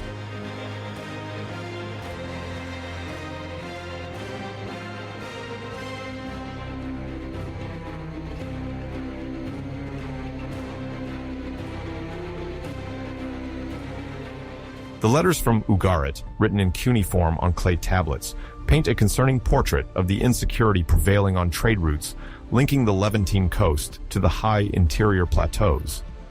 These sources, unearthed in the early 20th century at the Ras Shamra Tell, include urgent missives addressed to the local king, pleading for military aid to counter unidentified raiders. At the same time, the late Amarna archives, a site located in Middle Egypt where Pharaoh Akhenaten established his capital, mention the persistence of actors referred to as Habiru, sowing turmoil in certain vassal provinces of the Egyptian Empire.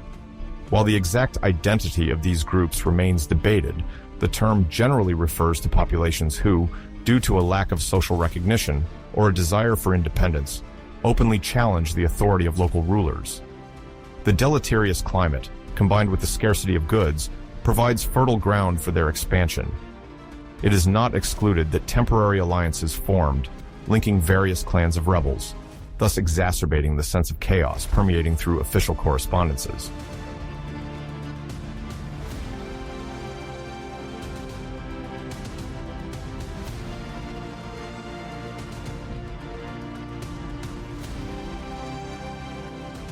In this context, the palatial powers find themselves weakened in multiple ways. The Mycenaean warrior kings rely on a network of defensive fortresses and the allegiance of their subjects to maintain order. But the combination of natural and social factors begins to crack these foundations. The sudden destructions of Tiryns and Miletus reveal the weakening of monumental architecture in the face of seismic hazards. Moreover, successive tremors disrupt the exploitation of the surrounding lands and harm logistical infrastructures. In the kingdom of Pylos, on the southwest coast of the Peloponnese, a singular anecdote illustrates the atmosphere of confusion that prevails.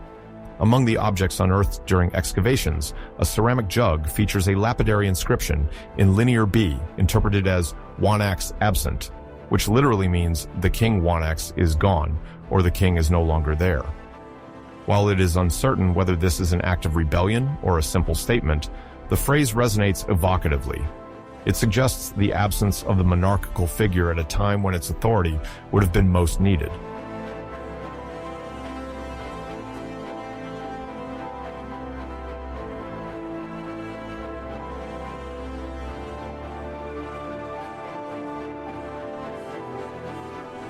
The appearance of this Mycenaean graffiti is all the more notable since, at the time, the art of writing remained reserved for an administrative elite mastering the complex Linear B script.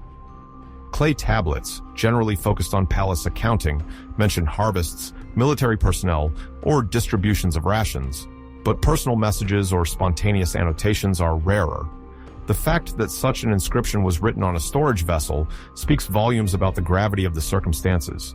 It cannot be ignored because the Wanax, the tutelary figure of power, was no longer able to fulfill his function.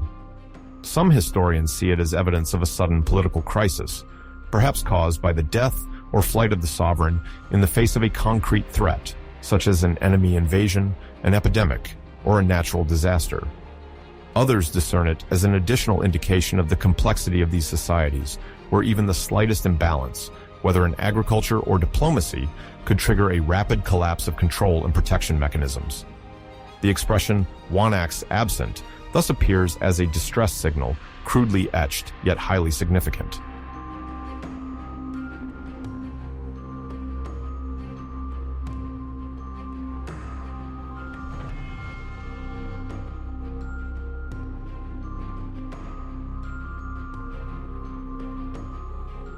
By situating these multiple indicators in the chronological framework from 1240 to 1207 before Christ, one cannot help but be struck by the simultaneity of large-scale events.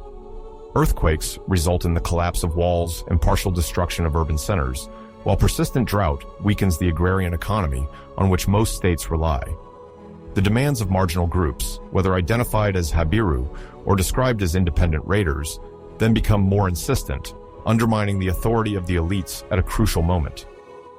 The conjunction of these factors exacerbates the vulnerability of political entities already subjected to internal rivalries and a complex system of alliances.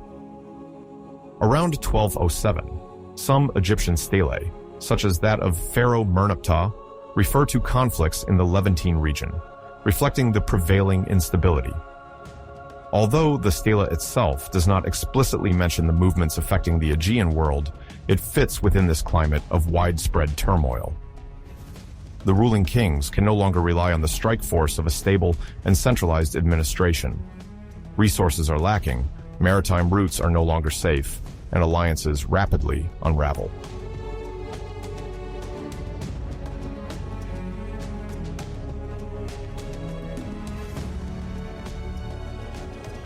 Excavations conducted throughout the eastern Mediterranean reveal archaeological layers evidencing repeated destructions between 1240 and 1200 before Christ. In some citadels, the level of ruin is so homogeneous that it suggests a chain of closely spaced events, rather than a series of isolated catastrophes over long periods. Broken ceramics, abandoned bronze tools, and collapsed fortifications set the scene for this chaotic scenario. The grand palatial centers, heavily reliant on maritime trade and control of their provinces, struggle to recover from successive impacts. Instability within royal courts, the rise of sporadic violence, and potential absence of the rulers at the critical moment compromise any attempts at reconstruction. Experts agree, however, in emphasizing that these successive falls do not occur overnight. They result from a progressive process, still poorly understood in detail, but clearly amplified by distinctive warning signs observed in the short 13th century. Archaeology, by unearthing ravaged places of worship and interrupted administrative archives, illustrates the gravity of the situation.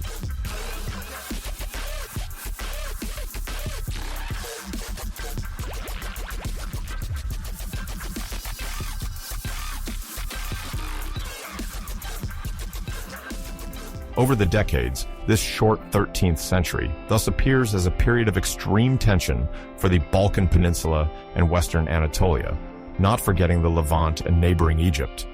Earthquakes, occurring when agricultural production is dwindling, create an additional shock for already strained populations. The elites, seeing their authority challenged, must deal with the anger of marginal groups. The echo of the Habiru resonates even within the corners of regional diplomacy. Concurrently, artisans and scribes, nervously linked to the proper functioning of the economic network, worry about the scarcity of raw materials and the shortage of metals so crucial for the making of weapons and tools. Temples, often pillars of public life, come to play an increasingly social role in the redistribution of food and essential goods, but their capacity to stabilize the situation remains limited. The crash of collapsing walls in Tiryns, Miletus, or Troy, the sudden disappearance of the ruler of Pylos, and letters pleading for help against invaders paint a picture of a wavering civilization on the brink of plunging into an era of uncertainty.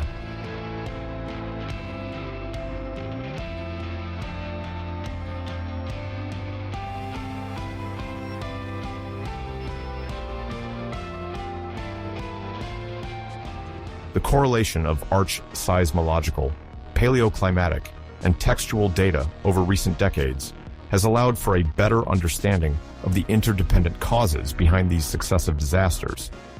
Surveys on geological faults, particularly around the Aegean Sea, confirm that an unusually active seismic episode may have shaken the area towards the end of the 13th century before Christ.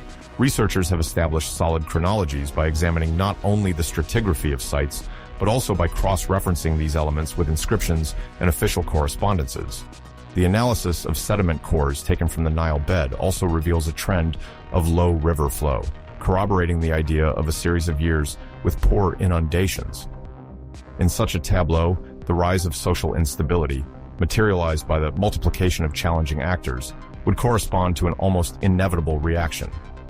When reserve stocks dwindle, walls collapse, and the elites prove powerless, it is logical to see a fragmentation of authority emerge. The Habiru phenomenon, far from isolated, would thus be the expression of a more global malaise encompassing the entire political ecosystem.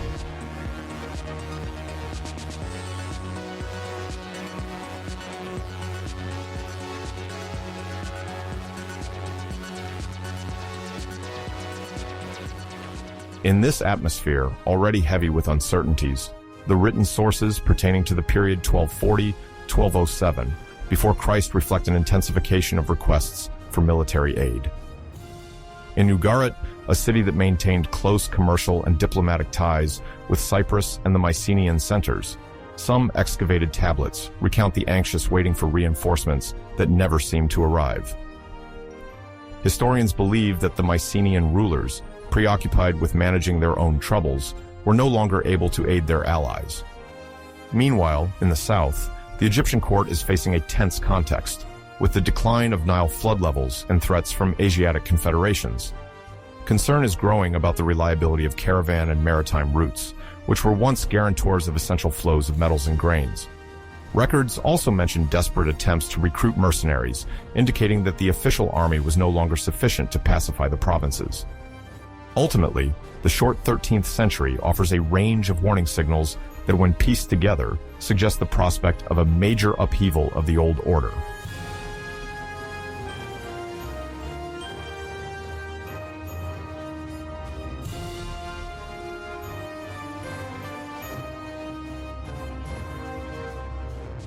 At a global historical scale, these warning signals form a crossroads where nature, politics, and social dynamics converge, precipitating the questioning of Mycenaean kingdoms and their neighbors.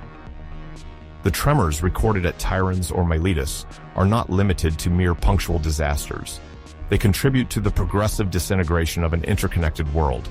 Climatic upheavals, perceptible through the drop in Nile flood levels and the annual reductions in the rings of Anatolian oaks, testify to the difficulty for these ancient societies to adapt to a less hospitable environment.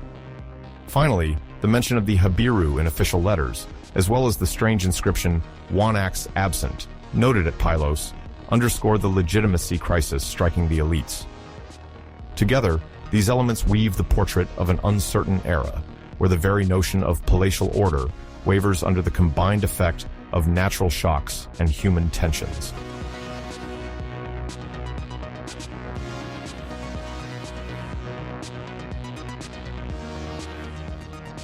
Around 1200 before Christ, throughout the eastern Mediterranean basin, a tense and uncertain atmosphere sets in, as several inscriptions and archaeological remains indicate new groups of populations on the move. In the Egyptian archives, particularly those discovered in the mortuary temple of Medinet Habu, erected by Pharaoh Ramses III, who ascended the throne around 1186.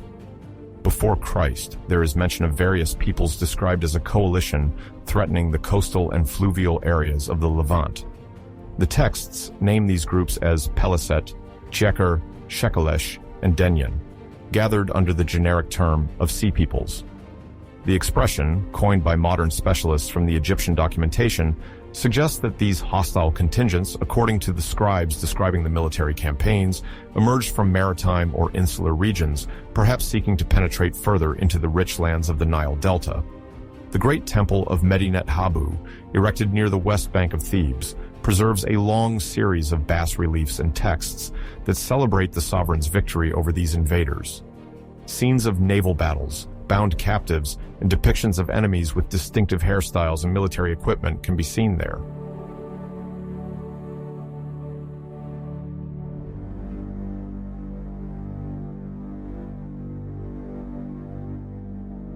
The first people named in these inscriptions, the Peliset, are often associated with the Philistines, whom the Hebrew Bible will mention later.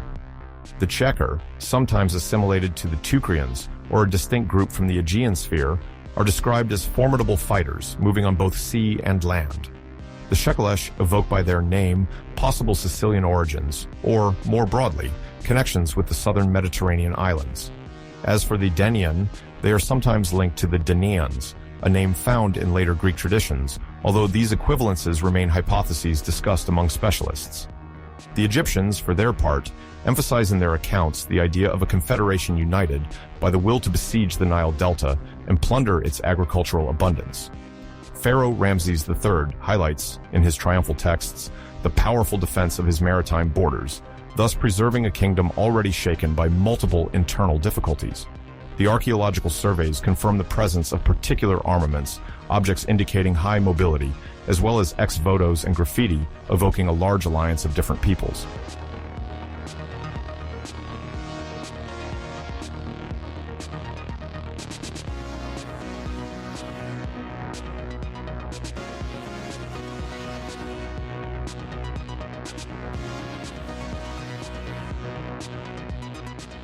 To attempt to explain the origin and motivation of these sea peoples, several theories have emerged. One of the most widespread is that of climate migrants, according to which sudden environmental changes, possibly coupled with severe droughts, would have pushed some communities from the eastern Mediterranean or Aegean region to seek new lands more conducive to agriculture and grazing. In this scenario, demographic pressure and the scarcity of resources would have led them to move in large groups, accompanied by families and means of subsistence, facing along the way several kingdoms already weakened by internal tensions or external conflicts. Another hypothesis is based on the idea of mercenaries out of pay. According to this reading, these groups were partly comprised of warriors recruited by various warring kingdoms, before the rulers responsible for their payments were no longer able to adequately compensate them. Finding themselves without resources, these warriors turned to raiding and piracy, locally uniting their forces and naval knowledge to launch daring expeditions against prosperous coastal cities.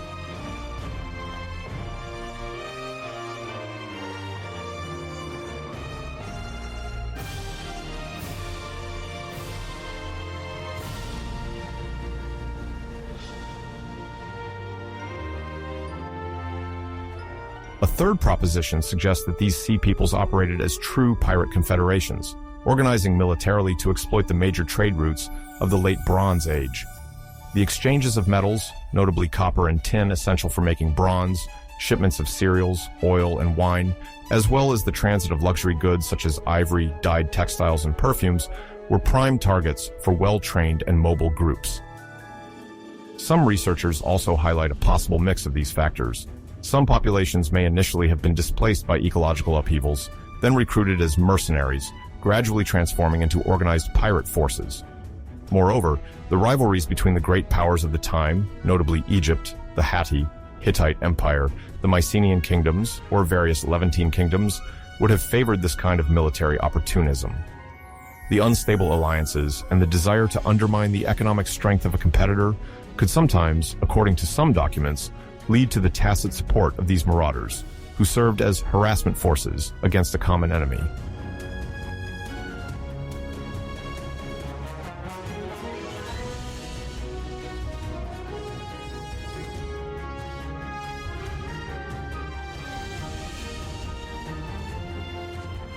Archaeological research has helped better establish the existence and spread of these groups. Among the most tangible evidence is the famous Philistine Bichrome pottery uncovered at several coastal sites in the southern Levant, particularly in the coastal plain of Canaan, where the cities of Gaza, Ashkelon, Ashdod, Ekron, and Gath would gain importance during the Iron Age. This pottery, characterized by motifs painted in two colors, often red and black on a cream background, demonstrates both a stylistic lineage with Aegean traditions, with some motifs echoing late Mycenaean pottery, and a gradual local anchoring. Furthermore, its production suggests true craftsmanship, indicating that these populations were not mere plunderers without sophisticated material culture, but carried with them ceramic techniques and original decorative styles.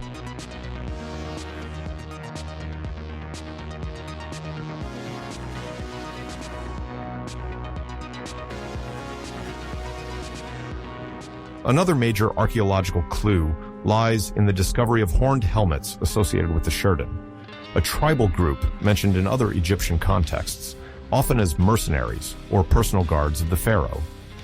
Some of these helmets come from Sardinia, where representations on statues of the Nuragic culture or rock engravings suggest a ritual or warrior use of this type of equipment. Although the link between the Shurden and Sardinia remains debated, the connection between the root word Shurden and the toponym Chardin, close to Chardana or Sardinia, suggests a possible resonance. Historians and archaeologists see this as evidence of a strong circulation of groups, techniques, and martial practices around the western and central Mediterranean basin, all converging towards the end of the Bronze Age, during a period of general instability.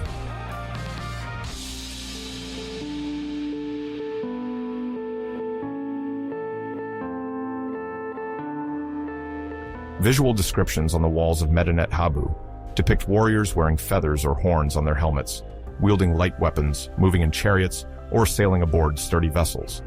In some scenes, the Egyptians describe a fleet coming by sea, carrying families and goods, which reinforced the idea of migration rather than a mere military expedition. However, the text emphasizes the aggressive nature of these arrivals, suggesting invasions rather than peaceful waves of settlement. Egyptian sources label these peoples as breakers of alliances and troublemakers, insinuating that they did not adhere to any traditional diplomacy. For the pharaonic power, faced with multiple threats in the Levant and a relative decline in its control over Syrian lands since the end of the New Kingdom, the approach of a foreign fleet represented a major challenge, which Ramses III claimed to have met and resolved in the manner of a great sovereign defending the legendary heritage of the pharaohs.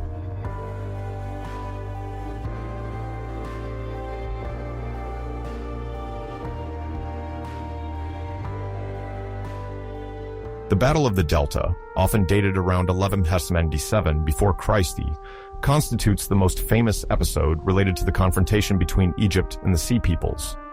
The primary sources always come from the Temple of Medinet Habu, where scenes depict a naval victory of Ramses III against the enemy ships, described as heavily laden with fighters, but ill-prepared for Egyptian defensive tactics. The pharaoh is said to have ordered ambushes near the mouths of the Nile, taking advantage of the topography and canals to surprise the opposing fleet. The reliefs show archers positioned on the banks, launching volleys of arrows, while Egyptian crews harpoon enemy ships from their own war vessels. The Sea Peoples, burdened by equipment and the presence of entire families, would have been unable to maneuver effectively in these shallow waters. Moreover, the Egyptians, trained in navigation on the Nile and its canals, had an experienced navy to counter this threat.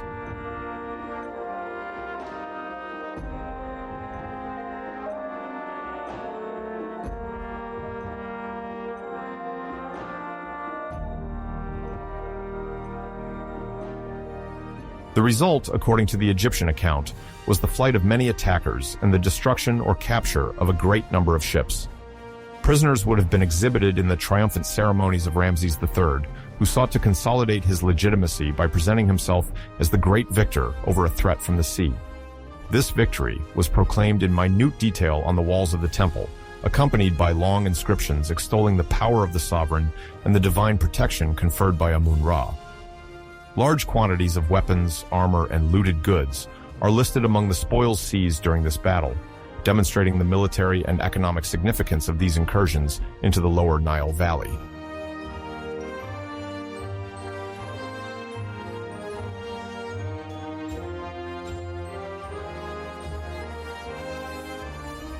The essential testimony regarding the battle is also recounted in the Papyrus Harris the Firms, a text nearly 41 meters long commissioned at the end of Ramses III's reign or shortly after his death. This document, now preserved at the British Museum, provides a grandiose account of this pharaoh's reign, listing his endowments to the clergy, his architectural works, and of course, his military victories. The papyrus mentions the episode of the confrontation at sea and describes the enemy coalition as a multitude of allied nations, determined to devastate Egypt. According to this account, the pharaoh prevented any effective landing, organizing his ground troops to repel the attackers attempting to cross the junctures, while deploying a well-equipped fleet to harass and disperse the enemy fleet. The triumphalist tone of the Papyrus Harris falls in line with the Egyptian tradition of glorifying the royal figure, assuring posterity that Ramses III's sovereignty not only maintained borders, but safeguarded the very heart of Egyptian civilization.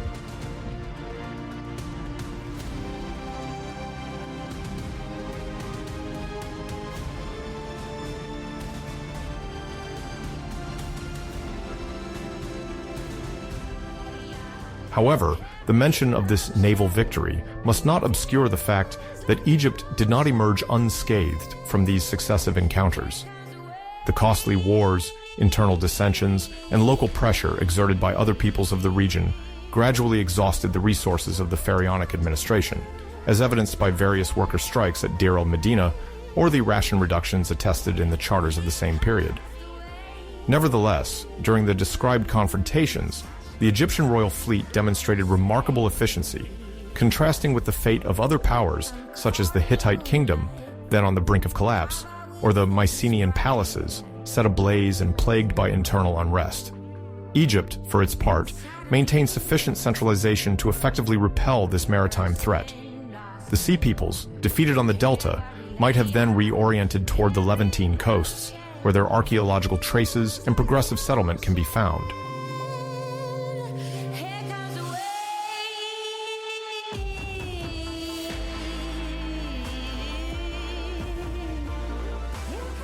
Some later sources suggest that among these invaders, certain groups found a new home in Canaan, where they founded or strengthened port cities that would later be identified as Philistine, or related.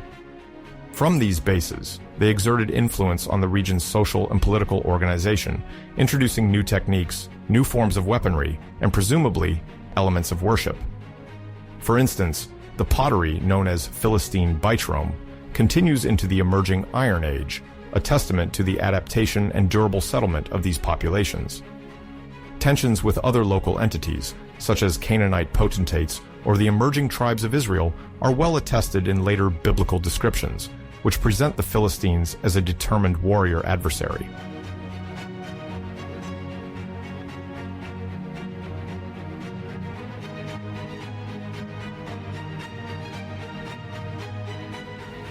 Further north, in the Syrian and Anatolian sphere, there are also traces suggesting a passage or partial influence of groups associated with the movement of the Sea Peoples. However, the impact there is more diffuse, likely due to the chain collapse of cities and palaces already underway in these regions around the same period. The archives of the city of Ugarit on the Syrian coast, which was abruptly destroyed around 1180 before Christ, show some allusions to hostile ships circulating along the shores, without formally specifying whether it was the same conglomerate decried by the Egyptians. In any case, it appears clear that the crisis striking the Near East in these decades contributes to the dispersion and settlement of foreign populations, sometimes in a climate of violence and conquest, sometimes through more peaceful integrations when local compromise was found.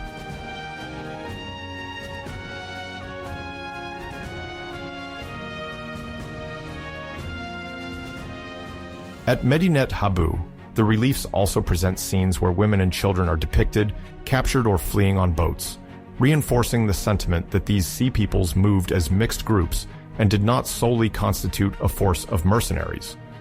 This observation supports the thesis of large-scale migration, although it is difficult to assess the exact proportion between civilian migrants and warrior contingents. The depicted ships, with curved prows and sterns, differ from both Egyptian warships and those of traditional Bronze Age merchant fleets. Such maritime equipment implies advanced logistical organization, knowledge of navigation routes, and a capacity to resupply, which is not self-evident if one imagines a simple improvised grouping of destitute refugees.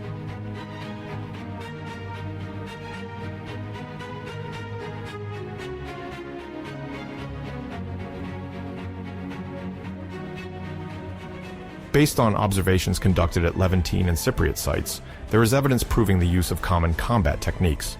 These include Naue 2 type swords, round shields, short spears, as well as fairly similar ornamental objects.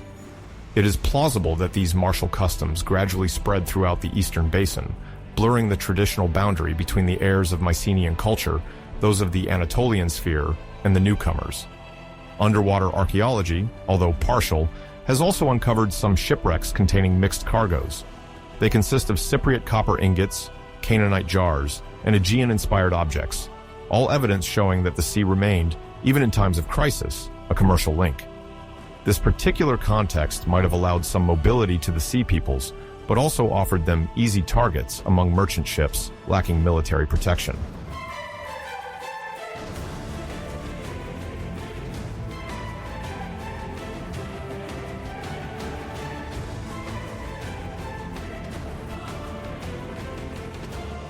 In later accounts, the Battle of the Delta in 1177 before Christ often symbolizes Egypt's ability to preserve its pharaonic identity in the face of the destructive wave at the end of the Bronze Age.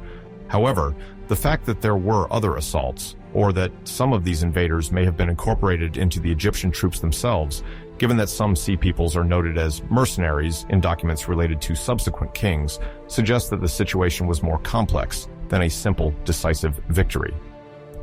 Official stelae and inscriptions focus on a heroic and linear narrative: the enemy from the sea, the resistance of the pharaoh, the crushing victory. Yet, the examination of concrete details, such as the presence on Egyptian soil of settlers or mercenaries of foreign origin afterward, indicates nuanced interactions. The sea peoples did not completely disappear after the battle and left a lasting mark on the human and cultural landscape of the Mediterranean Orient.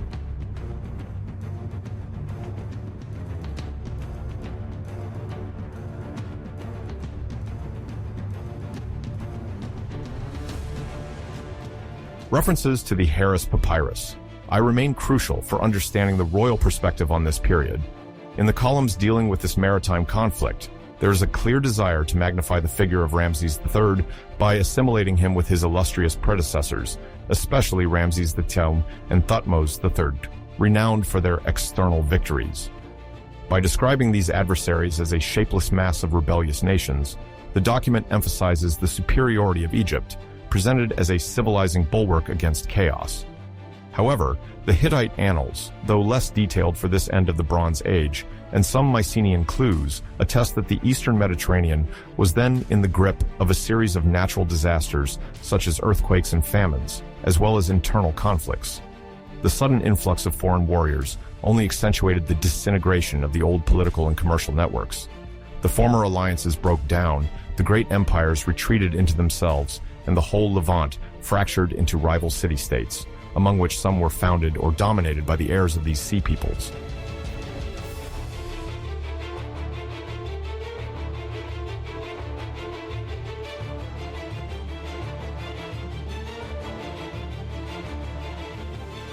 The Egyptian sources do not elaborate in detail on the fate of the survivors after the defeat. They mainly refer to the killed, the captured, and the fact that Egypt would have dispersed the coalition. However, archaeology highlights a scenario where many coastal sites are marked by abrupt cultural changes, corroborating the idea that some contingents, instead of relentlessly trying to seize Egypt, settled elsewhere to establish new communities. In the coastal plain of Canaan, fortifications dating from the early Iron Age sometimes bear traces of rapid reconstructions and show a typology of tools and ceramics inspired by mixed horizons, with both local and Aegean influences. Such remains suggest that the arrival of these groups was not merely a military episode, but indeed a phenomenon of population displacement, eager to settle and reconstruct social order after the disintegration of the great kingdoms.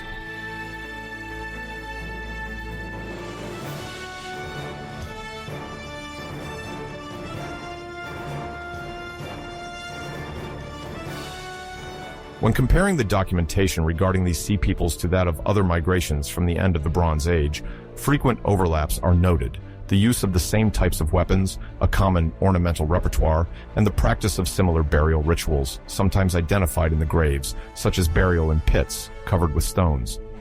It is often difficult to distinguish between what pertains to cultural transfers or real population movements. One thesis supports that a part of the confederation named by Egypt corresponded to people already present in the Levant or Cyprus, who would have joined the coalition opportunistically. Others see them as embryonic mercenaries, suddenly deprived of resources following the fall of the great palaces. Mycenae, Tiryns, Pylos in Greece, Hattusa in Anatolia, Ugarit in Syria, united in a common drive for survival and plunder.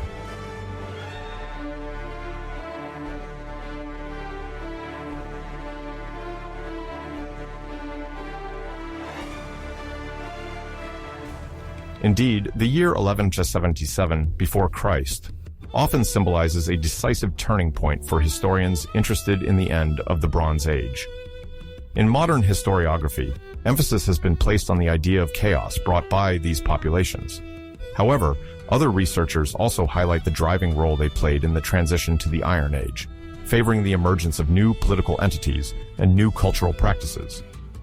In the specific case of the Paliset, it seems proven that a part of them became one of the dominant groups of the Syro-Palestinian coastal strip, exerting a strong influence until the time of the first Hebrew kingdoms.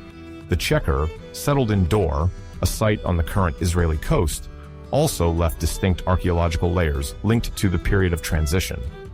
The gradual settlement of these peoples in coastal regions is therefore part of the vast redistribution that occurs after the collapse of the great powers of the Late Bronze Age.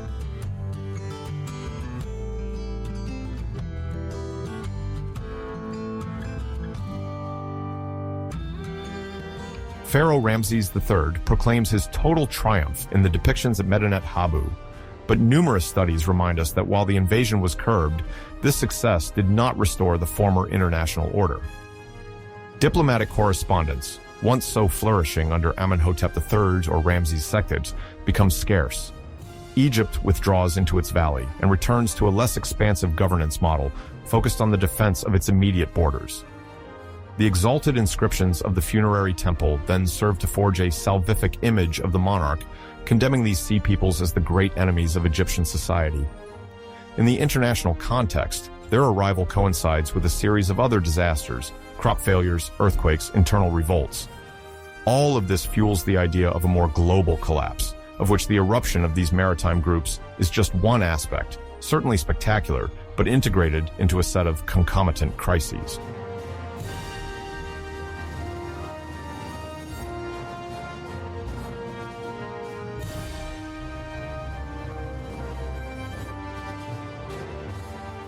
The last decades of the 13th century before Christ mark a decisive turning point for the powerful Mycenaean kingdoms, located mainly in southern mainland Greece. These centers, often called palaces, included not only the residence of a monarch, but also workshops, granaries, archive rooms, and temples. Mycenae, Pylos, Thebes, and Knossos on the island of Crete were among the most important sites of this flourishing political and cultural sphere. For several generations, local elites had developed an economic control system where scribes recorded the movement of goods in a specific script known as Linear B. This script, adapted from Linear A, found in Minoan Crete, transcribed an archaic form of the Greek language, reflecting the administrative advancement of these palatial societies. Around 1230, before Christ E, however, a series of catastrophic events strikes these powers. Simultaneous fires ravage emblematic palaces, charring archives and leaving behind smoking ruins whose impact ripples across the entire Aegean basin. This collapse phenomenon not only affects the sumptuous architecture, it also profoundly questions the political and social organization centered on the palace, which had established itself as the main mode of governance in the region.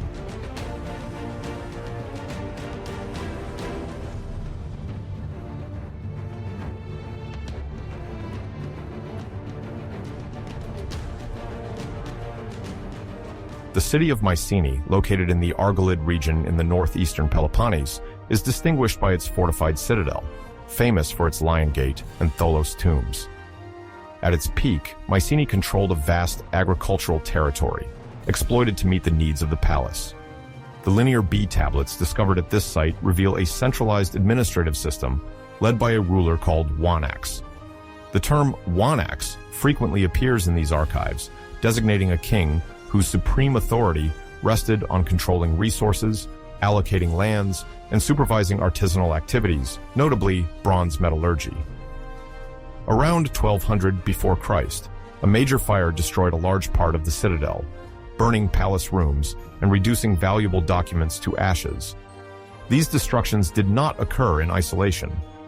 Pylos, another palace center located in the western region of the Peloponnese, suffered the same fate at a very close date. Thebes, further north, also saw its enclosures and stockpiles of provisions consumed by flames, while in Knossos on the island of Crete, only a few spared areas still bear witness to the former Minoan grandeur, now under Mycenaean control for several generations. The cumulative damage suggests a major collapse with multiple lasting consequences.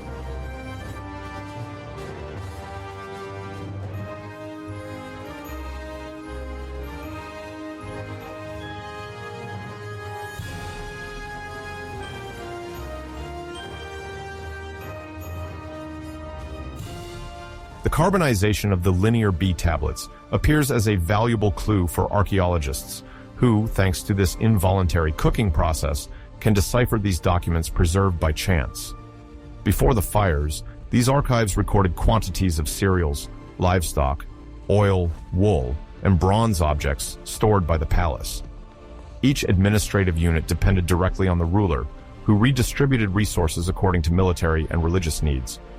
In Pylos, for example, a vast warehouse space was dedicated to the storage of jars of perfumed oil, a luxury product highly appreciated throughout the Mediterranean world. During the collapse, the fire produced a partial vitrification of these unbaked tablets, making their reading possible centuries later. However, this written testimony, so precious for understanding the daily life and political structures of the time, also reveals the end of a management mode controlled by the palace. Without the central authority to supervise production and distribution, local communities fragmented. Trade routes were interrupted, causing a decline in maritime commerce and a shortage of essential raw materials, such as tin needed for bronze making. The survivors of the palatial system suddenly found themselves on their own, unable to maintain the complex infrastructure that had supported Mycenaean prosperity during this chaos.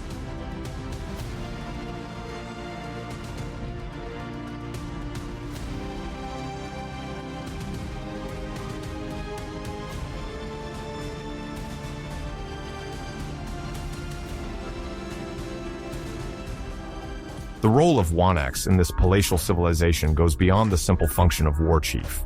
He embodies a religious authority, leading sacred ceremonies intended to ensure divine protection of crops and livestock. In the sanctuaries integrated into the palatial complex, libations, animal sacrifices, as well as offerings of textiles or painted vases were made. Thanks to this redistribution system managed from the palace, the population received food during religious festivals and benefited from a certain economic balance. When this central pivot disappears, local elites turn to more restricted forms of power, oriented around less formalized military chiefs or groups of influential nobles. The archives, barely saved from the flames, show a sudden scarcity of luxury products and an abandonment of major construction projects. In the region around Mycenae, survivors sometimes retreated to less accessible heights, taking advantage of the terrain for defense.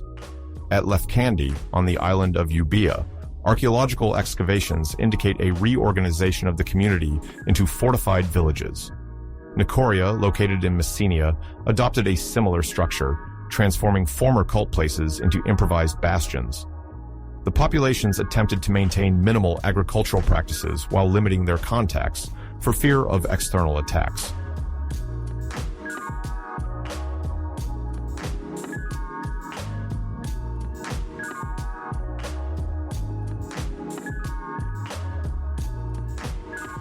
The abandonment of Mycenaean palaces also coincides with profound cultural shifts.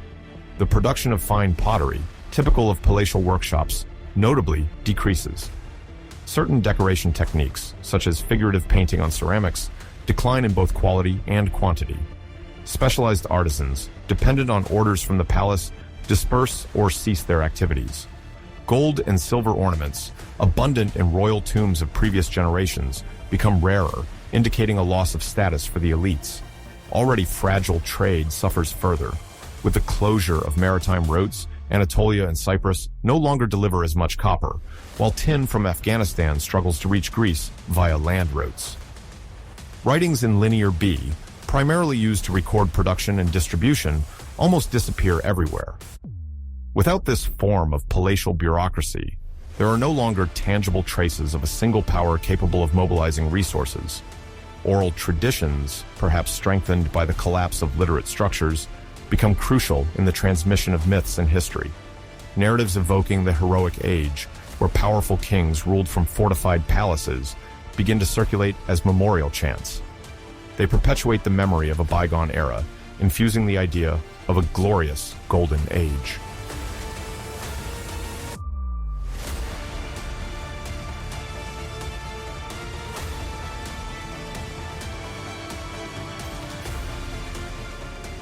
Among the emblematic Mycenaean sites, the citadel of Pylos provides a striking example of the swiftness of disaster.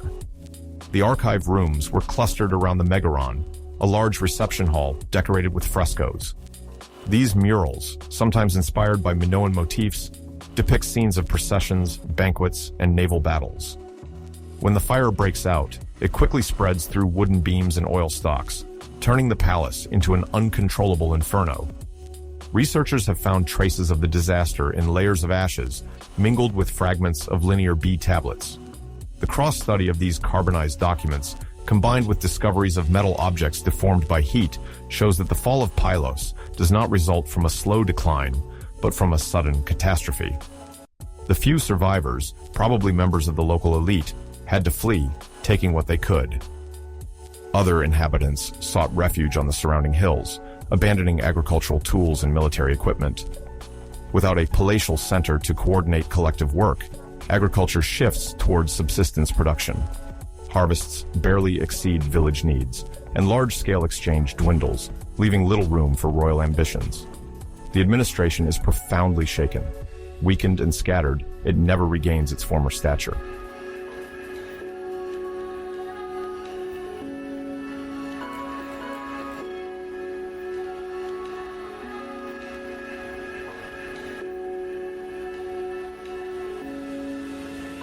The flames do not spare Thebes either, a major city in Boeotia, whose fortifications protected a palace long associated with heroic legends.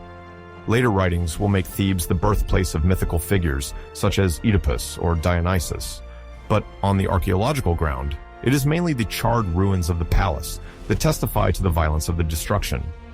The access points to the Acropolis and heavily damaged residential areas suggest a brutal assault or an uncontrolled calamity. The grains and oil reserves stored in jars, intended to supply the city in times of crisis, quickly went up in flames. Scribes did not have time to save the tablets. Several fragments of linear B lie in the destruction levels, confirming the simultaneity of the disaster with that of Pylos and Mycenae. Ancient authors will later mention an exodus of some noble families to other regions of Greece, seeking protection with less affected communities. The last remnants of the Theban royalty then disappear, leaving only a few scattered constructions in the surrounding countryside. The cessation of major religious gatherings and the stoppage of offerings confirm the ruin of this regional hub, once rich and dynamic, now unable to exert unified authority. Political unity abruptly ends.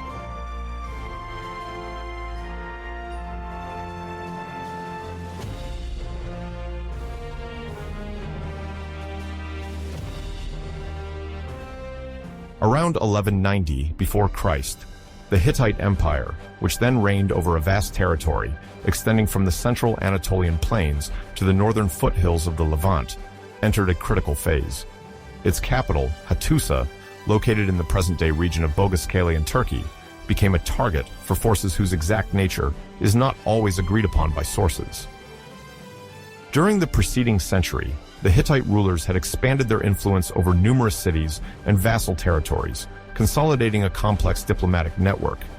Palace annals, once preserved on clay tablets, recount victorious campaigns and marriage alliances with Egypt or Babylon. The powerful kings of Hatti considered themselves equal to the great monarchs of the region and played a leading role in the political balance at the end of the Bronze Age. But the accumulated tensions of previous decades, including localized famines, border pressures, and internal rivalries, eventually weakened the structures of the state.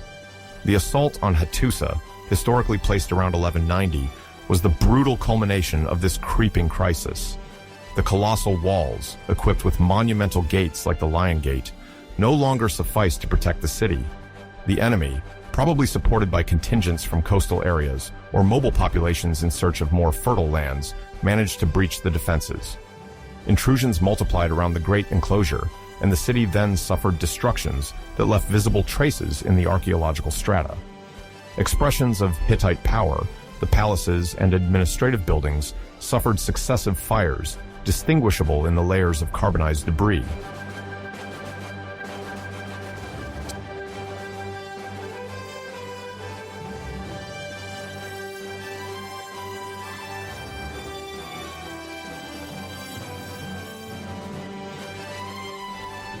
State archives, distributed among several official buildings, were then scattered or destroyed. This documentary collection, which contained crucial information on international treaties, censuses, military logistics, and religious agenda, became largely unusable.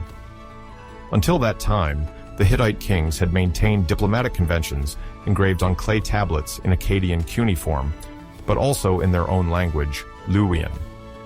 Hattusa indeed possessed a tradition of multiple writing systems, where cuneiform, borrowed from Mesopotamian practices, coexisted with Luwian hieroglyphic, a local pictographic system associated with rituals and the enhancement of power.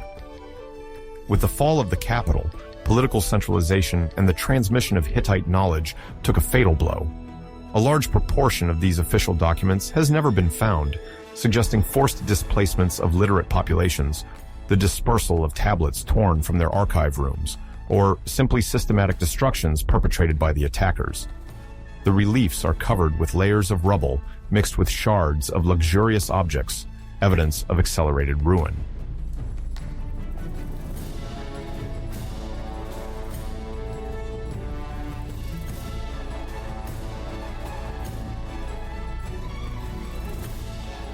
The disappearance of Luwian hieroglyphic writing for about 150 years attests to the magnitude of the upheaval.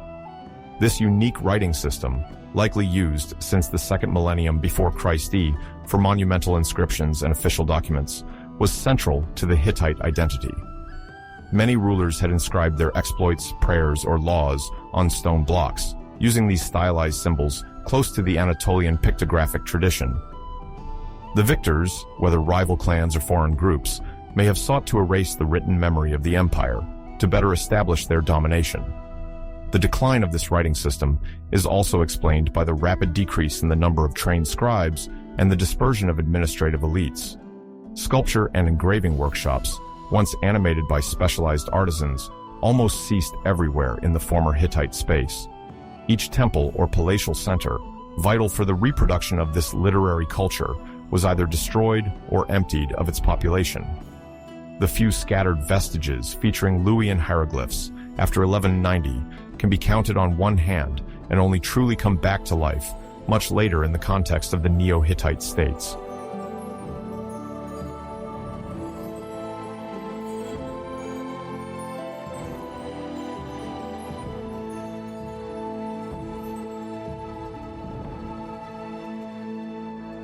This collapse of the Hatti is not limited to the simple destruction of Hattusa. In the same decade, archaeological and epigraphic evidence informs us that Ugarit and Amar, two Syrian cities under Hittite influence or subject to its hegemony, also suffer violent attacks. Ugarit, located on the modern northern Syrian coast and thriving thanks to its port, maintained intense trade links with Cyprus, Egypt, and the Aegean world. Cuneiform tablets found on site indicate an active diplomatic network where deliveries of grains, precious metals, and war horses were negotiated. Imar, for its part, was near the Euphrates and played an important role as a river passage linking southeastern Anatolia to the Mesopotamian frontiers. Both are set ablaze shortly after the fall of the Hittite capital. The synchronized chronologies of the layers of destruction show that, towards the end of the 13th century before Christ, a series of violent events sweep the region. Analyses of calcined pottery, wall collapses, and layers of ashes are generally interpreted as the consequence of armed attacks and deliberate fires. Tablets left on site, in haste, suggest a quick escape by administrators and wealthy families.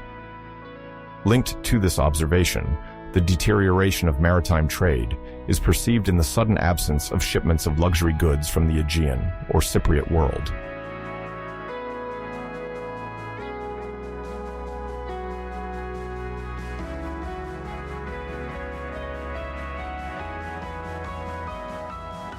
The letter RS 1838, found in Ugarit and often cited as one of the rare written testimonies of this critical context, illustrates the panic that then grips the inhabitants.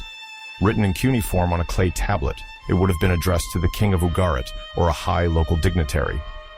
The conserved fragment explicitly mentions enemy at the gate, unknown ships, a striking phrase that expresses the suddenness of the maritime threat. The scribes sometimes use the word to designate warriors or pirates emerging from the sea, probably linked to what will later be called the Sea Peoples. The document also describes the scarcity of military forces available to protect the city and requests immediate external help. Yet no relief fleet seems to arrive in time, neither from Cyprus nor from the Nile Delta area. The rapid degradation of communications and the progressive closure of old trade routes deprive Ugarit of its last supports. The inhabitants try to barricade themselves, but the improvised defense cannot match the expertise of seasoned troops. The walls give way to an enemy that appears to handle both naval and land combat equally well. The grain stocks, stored in vast public granaries, are looted or set on fire. The buildings made of unfired bricks, typical of the city, quickly ignite and burn, burying the archives. Within weeks, Ugarit becomes completely depopulated and will never recover from this devastation.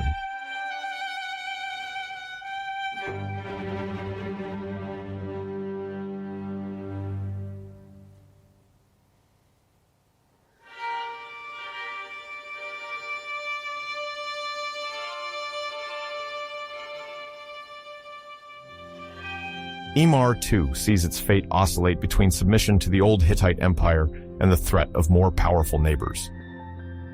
Caught in the whirlwind of Mesopotamian conflicts, the city cannot rely on a solid protector. The cuneiform tablets attest to an increased dependency on Hittite authorities until the last years of the 13th century, particularly to maintain a semblance of stability on the river routes. But when communications break, the arrival of hostile or potentially Neo-Assyrian troops makes any resistance hazardous.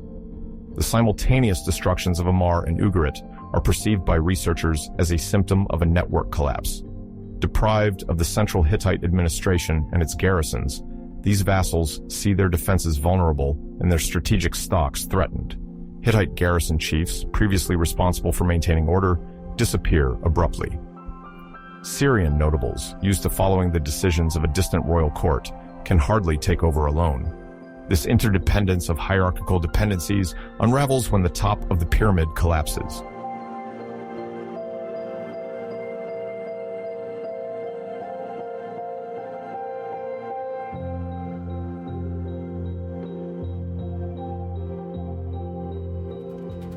The retreat of the Egyptians to the south simultaneously accentuates the disintegration of the regional diplomatic balance.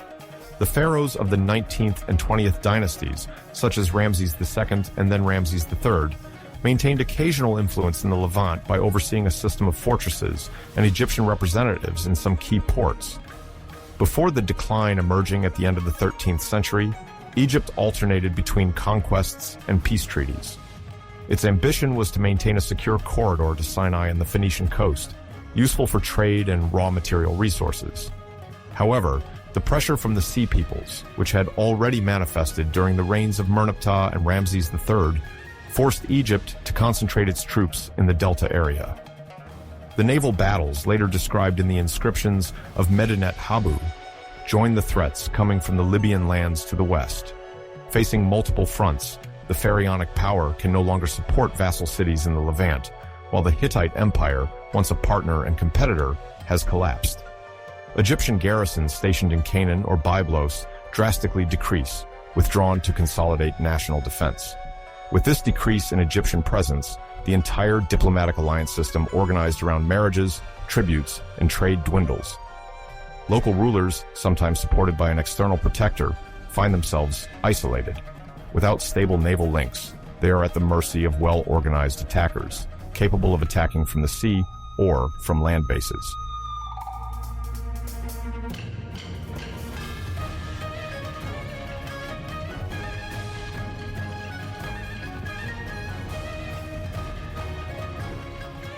The Assyrians, for their part, appear at first glance as potential successors of the Hittites in dominating the Near East. As early as the 14th century, Assyria had extended its zone of influence to the west, capitalizing on the rivalries between Mitanni and Hatti to nibble away territories. However, at the very end of the 13th century, sources mention conjunctural blockages, internal conflicts, difficulty in administering newly conquered provinces, persistent resistance from some cities. The Assyrian royal annals focus more on the east and on the Tigris Valley, so much so that the region once Hittite is not pacified at the same pace.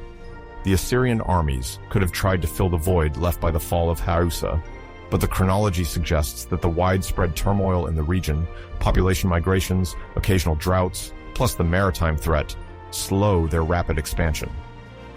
The few incursion attempts, noted in some fragmentary tablets, do not have the scope of a total conquest. Assyria thus finds itself also in a defensive situation, blocked by the inability to open a secure corridor to the west. The northern Levant and the southern Anatolian area, the former Hittite heartland, transform into a political no man's land where bands of raiders, ephemeral micro-kingdoms, or confederations of warriors without fixed allegiance reign.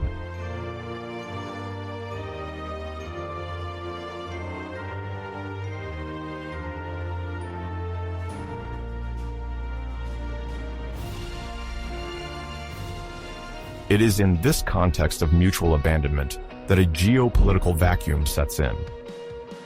The simultaneous or quasi-simultaneous collapse of Hattusa, Ugarit, and other administrative centers paints the picture of a region deprived of its usual directing hubs.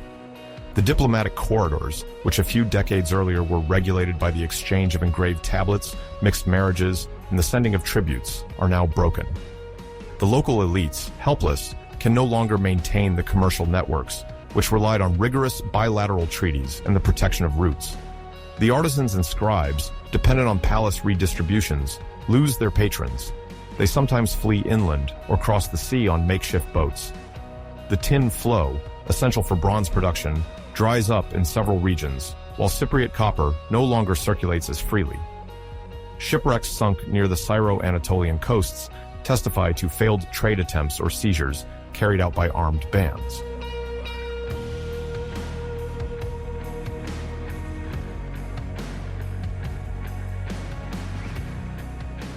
As for rural populations, they are mechanically affected by the Central Power's failure. Tax and redistribution records, previously kept by royal scribes, cease to exist.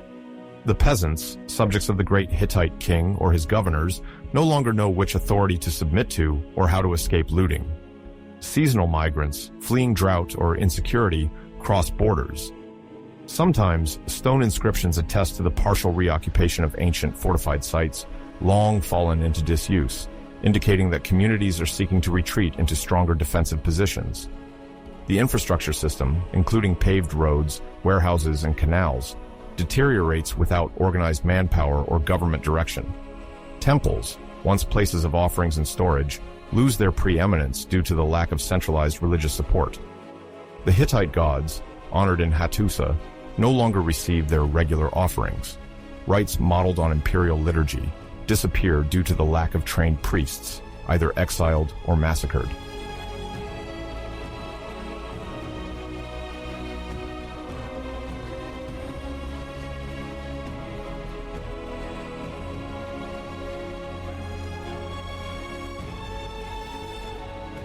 In this diplomatic void, military coordination and border management no longer hold uniform meaning. The few spared enclaves try to deploy their own survival strategies. Local war chiefs take over from former royal officials, establishing unstable small principalities. Often, these new regional rulers present themselves as successors of the former civilization, but they retain only fragments of it.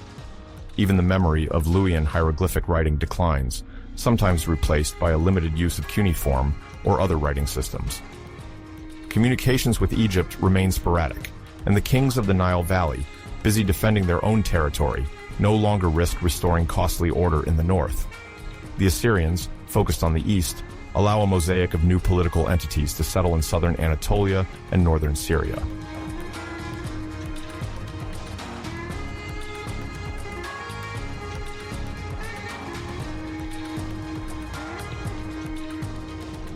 The commercial and cultural consequences of such decay are immense. Without the guarantee of a global diplomatic agreement, caravans of precious metals, spices, or textiles now trickle in. Metallurgists no longer regularly receive the tin needed to produce the usual bronze alloys, which may accelerate the adoption of iron in certain production centers. Maritime routes, once well traced, fragment or fall into the hands of raiders. Navigators may continue to sail between Cyprus and coastal cities, but these crossings become increasingly dangerous. The local populations in dire straits hesitate to allow ships to dock for fear they might be military decoys. The climate of uncertainty fosters the rise of autonomous armed groups, sometimes composed of heterogeneous elements: demobilized Hittite mercenaries, refugees from Ugarit, inactive sailors, or even ruined farmers. Each tries to ally with those who can provide protection or immediate advantages.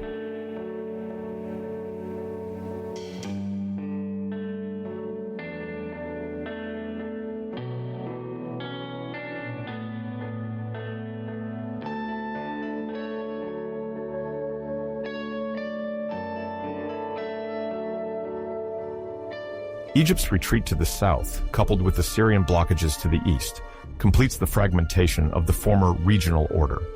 Phoenician cities like Byblos, Sidon, and Tyre sometimes take advantage of this new situation by becoming quasi-independent, but they must reorganize their relations with new interlocutors. The influx of refugees or raiding warriors in the Syrian hinterland accelerates the formation of groups that may not yet constitute stable kingdoms, but serve as intermediaries for local exploitation. This gives rise to a panorama of distinct micropowers incapable of rebuilding the great alliances of the past. Meanwhile, former regions under Hittite control, particularly in the Anatolian highlands, refocus on a subsistence economy. Rural sanctuaries, less visible than grand temples, become places of spiritual retreat, where attempts are made to perpetuate some memory of past greatness.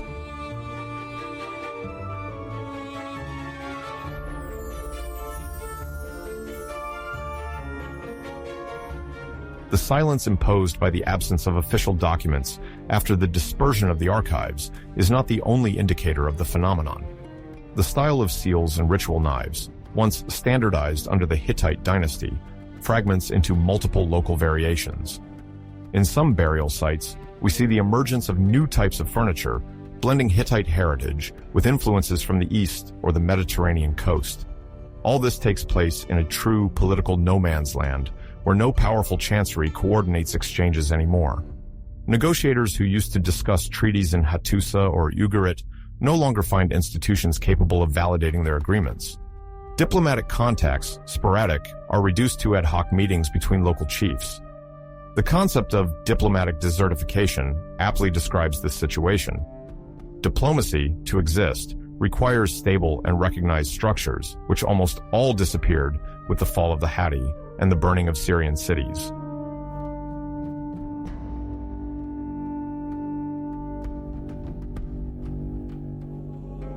In the ensuing decades, we observe the scarcity of large royal inscriptions, the loss of a significant portion of the Hittite historiographical and mythological tradition, and the gradual emergence of new entities such as the Neo-Hittite states, further east, or Aramean political formations.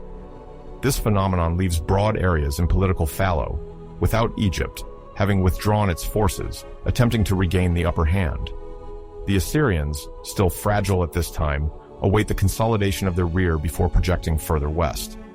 Consequently, this entire region, once a dense diplomatic crossroads, transforms into an area of transitions, improvised adaptations, and tribal branching. The shadow of the Hittite palaces fades, while the memory of the official archives vanishes with the temporary disappearance of Luwian hieroglyphics. The former nerve center of Hattusa no longer exerts its legendary attraction on the surrounding lands, and we perceive through the rare remains that cultural continuity rapidly erodes, replaced by new power structures less connected to the imperial legacy.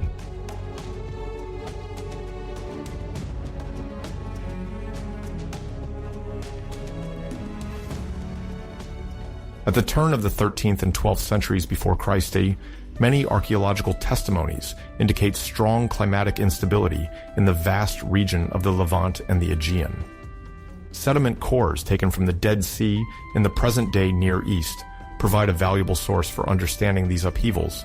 They reveal a notable increase in dust concentration between 1250 and 1100 before Christ, a harbinger of prolonged drought episodes. This accumulation of mineral particles, associated with the gradual reduction of precipitation, could have affected river flows and soil fertility, having a direct impact on food crops. The kings and writers of the time did not have modern instruments to precisely measure these changes, but they left records of repeated grain shortages. Irrigation structures, already pushed to their limits, were not always sufficient to compensate for the decrease in water, leading to growing agrarian stress in areas of intensive cultivation.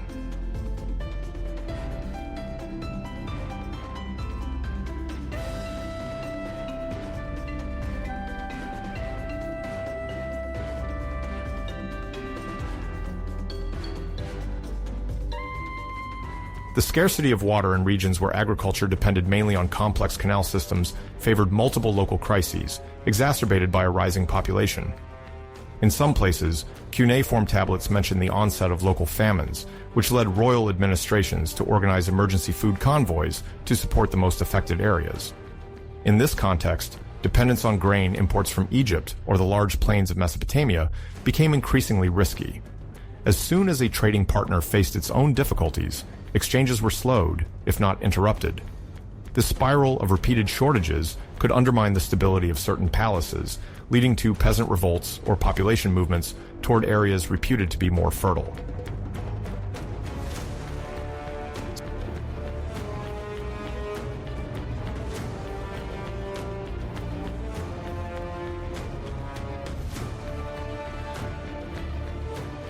Series of earthquakes.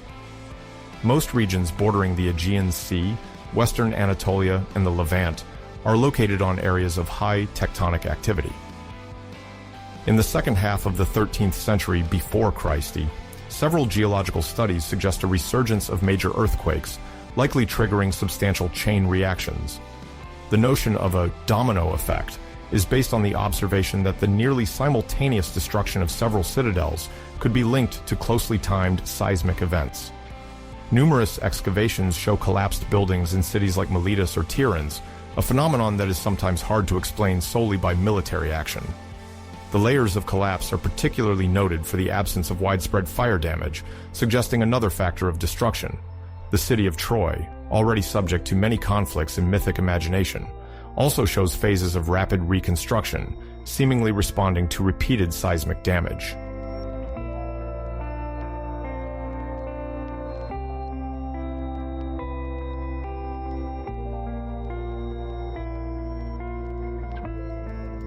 According to some hypotheses, the partial submersion of certain ports could also be explained by plate movements that altered the coastline. Geological annals mention, for example, the area of Methone, where the ground is believed to have risen by about 2 meters, rendering old docks inoperative. This sudden elevation of the terrain could have durably disrupted maritime trade routes, forcing navigators to seek new, more suitable anchorages. In a context where the circulation of tin, copper, and other strategic metals largely depended on the stability of port routes, these geophysical modifications may have contributed to further weakening trade networks. The consequences of these tremors would not have been limited to the coasts alone. Inland, political and palatial centers sometimes suffered structural damage that complicated their defense, thereby favoring external incursions or local revolts.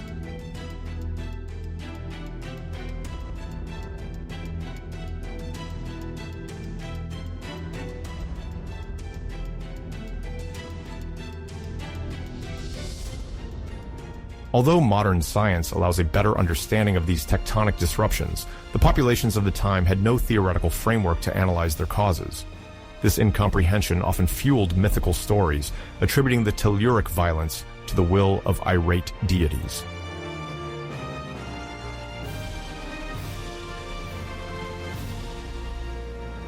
Complexity and Cisse effect. In this context, the notion of the Cisse effect refers to the idea that the great civilizations of the late Bronze Age had become too interlinked and specialized to effectively respond to sudden crises. The numerous vassalage networks required constant exchange of raw materials, manufactured goods, and tributes, creating cross-dependence among the main centers of power. Mycenaean palaces, Hittite courts, and Egyptian temples functioned as genuine redistribution hubs, using administrative writing to regulate resource allocation. This elaborate bureaucracy, while providing a form of coordination, could also prove exceedingly slow to adjust its priorities in times of crisis. Each disruption in the flow of tin or copper, essential for the production of bronze, immediately threatened the production of weapons, tools, and ritual objects.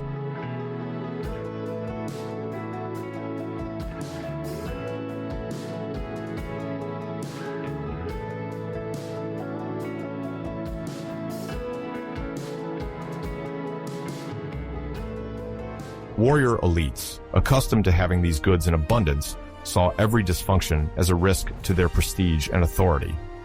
Scribes, on the other hand, sometimes found themselves overwhelmed by the increase in diplomatic correspondence and delivery reports. In the Hittite Empire, archives show a significant rise in the number of tablets concerning grain stock management, indicating growing anxiety over threats of shortages. On the Mycenaean side, the palaces of Pylos and Knossos record a rapid increase in ration lists intended for artisans or soldiers.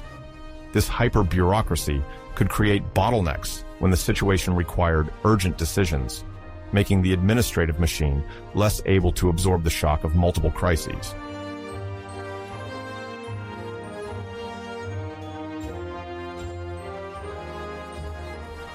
Moreover, the extreme specialization of craftsmen and farmers reduced their ability to adapt. When a sector faced a crisis, due to lack of access to certain raw materials, it was difficult to quickly redirect the workforce toward other types of production. Urban centers, on the other hand, gathered large populations that depended on regular imports of provisions. As soon as these supplies were disrupted, the pressure on the elites increased, favoring dissent and popular revolts. The complex interdependence of the kingdoms, fueled by diplomacy based on prestige and exchanges of gifts, thus created a context where local disruptions could quickly affect the entire Aegean basin.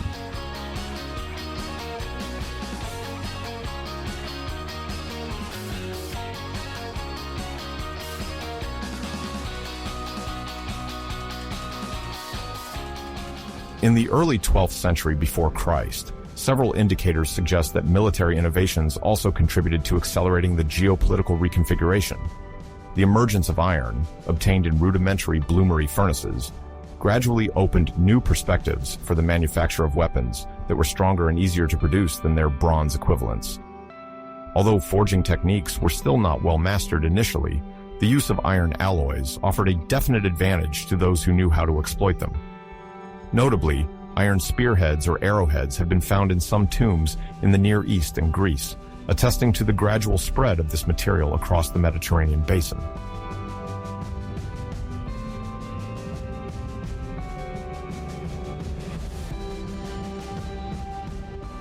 At the same time, new designs of swords, known as cut and thrust, appeared in different regions. These blades, more versatile, allowed for both thrusting and slashing, making their user more adaptable against an opponent equipped with a shield or protected by scale armor. The most significant change, however, remains the evolution of battlefield tactics. Light chariots, until then symbols of prestige and military efficiency, became more vulnerable to infantry troops that were easily equipped and trained to wield the spear or sword. Armies that invested in the training of men capable of effectively fighting on foot gained an undeniable advantage, as they relied less on the costly maintenance of horses and chariot crews.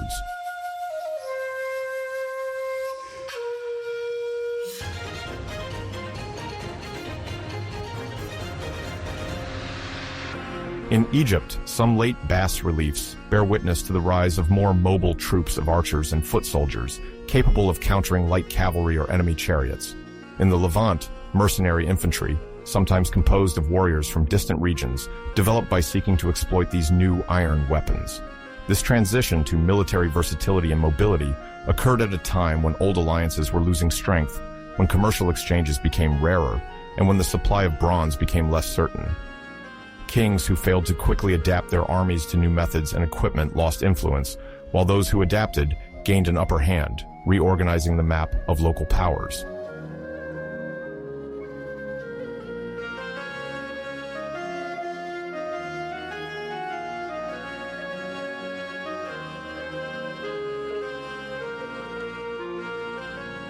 Another factor considered by some researchers to explain the collapse of the Late Bronze Age is the possible emergence of widespread contagious diseases.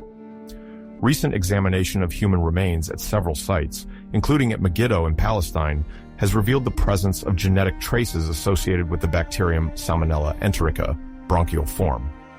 This pathogenic strain could have caused severe fevers and respiratory infections in populations already weakened by shortages and political upheavals. Although proving a large-scale epidemic remains complex, the coincidence of such evidence with contexts of rapid site abandonment suggests that these diseases may have played a role in the disorganization of certain communities.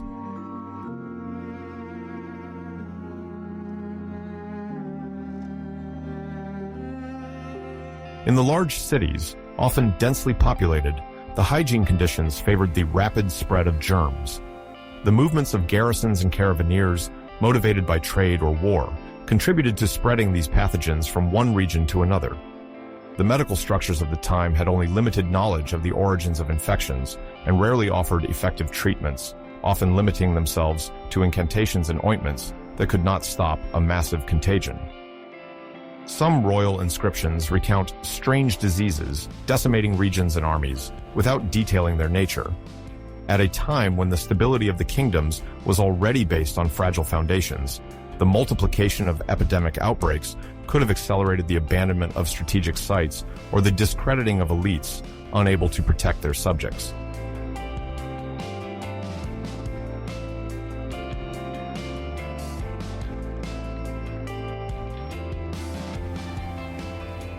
By the end of the 13th century before Christ, the island of Cyprus occupied a strategic position in the eastern Mediterranean.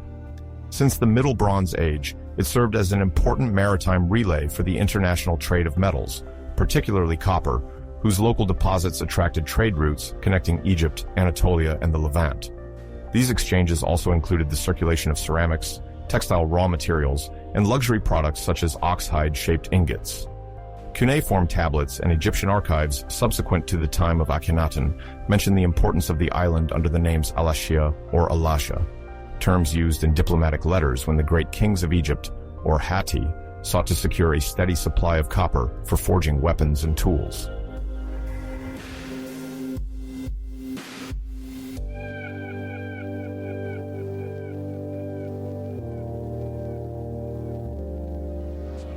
Around 1200 before Christ, the political and economic crisis that struck the entire Aegean Levantine basin did not spare Cyprus. The attestations of destruction on several coastal sites, combined with a slowdown in Mediterranean trade, altered the island's place in international networks. The palaces and administrative complexes located in port areas were affected by the disturbances related to the arrival of groups of people from outside, probably mixed with the local populations.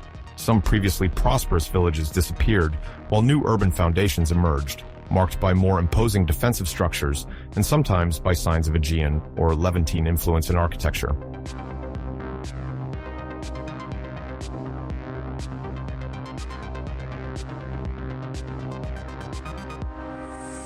However, Cypriot culture did not completely collapse.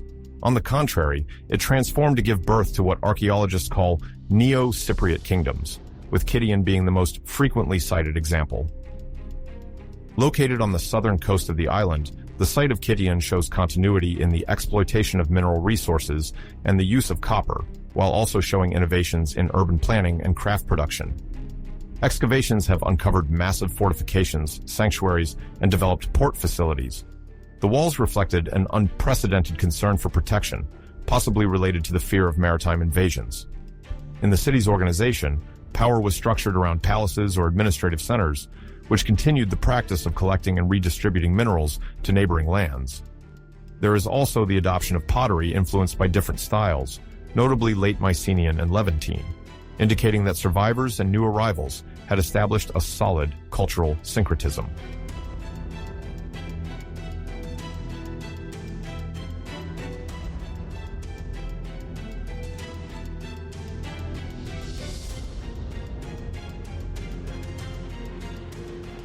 The transition to this Neo-Cypriot entity was not without difficulties. Changes are visible in the local ceramics, which gradually abandoned certain traditional patterns to adopt geometric or floral decorations inspired by other regions. Funerary practices also evolved. Vaulted or chamber tombs, sometimes richly endowed, partially replaced older burials, suggesting the emergence of new elites or family groups seeking to assert their influence. Simultaneously, the Cycladic or Cypro-Minoan language and script continued to circulate, although they confronted other systems coming from Anatolia or the Aegean area. Cuneiform tablets seemed to become rarer, indicating a break with the old diplomatic circles of the Club of Great Kings.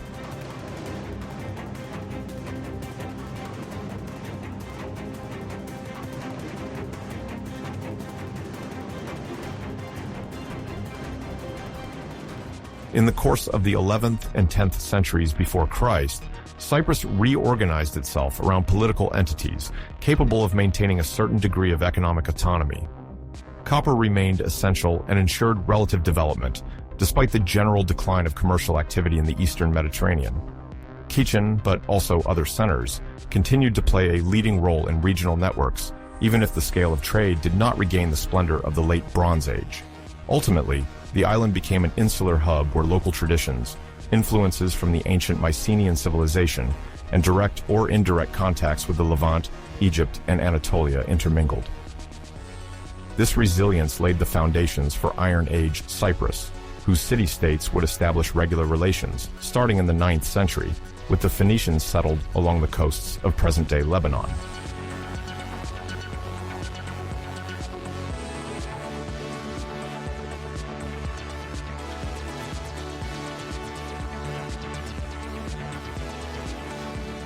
In the second half of the 13th century before Christ, the southern Levantine coastal strip, stretching from the present Philistine plain to the border region of Egypt, was marked by the settlement of new populations traditionally referred to as the Sea Peoples. The Egyptian texts of Ramses III, notably at Medinet Habu, indicate that confederations like the Peliset, the Chequer, or the Denyen threatened the Nile Delta, and that several contingents subsequently dispersed towards the Levantine coast. Among these groups, the Peliset are often associated with the Philistines of the Hebrew Bible, even though the exact correspondence between the terminologies remains a subject of debate. Nevertheless, archaeological sources show in cities like Ashkelon, Ashdod, Gaza, or Ekron a sudden change in habitats, weaponry, and pottery, suggesting the arrival of communities with an original material culture, dubbed Philistine Bikrom, which mixed late Mycenaean traits and local Canaanite elements.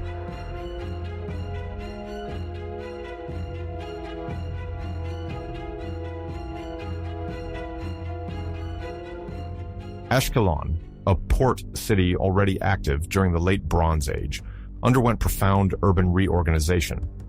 Fortifications were rebuilt or reinforced, and the appearance of structures intended for the storage of foodstuffs, notably large silos and granaries, is observed.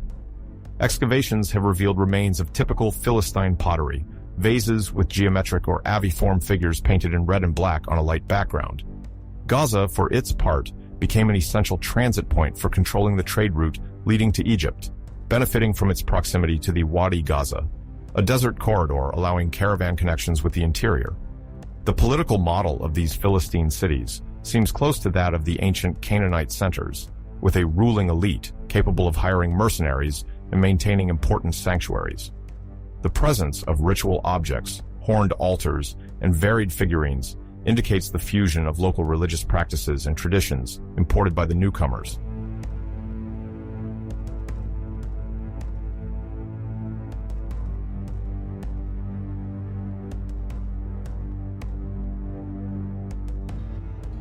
In parallel, the interior saw agricultural communities structuring themselves in the highlands of historical central Palestine, an area corresponding to the mountainous region linking Judea and Samaria. Fortified or semi-fortified sites were more numerous at the turn of the 12th century before Christ, with a pattern of dispersed settlement in fortified villages on easily defensible hills.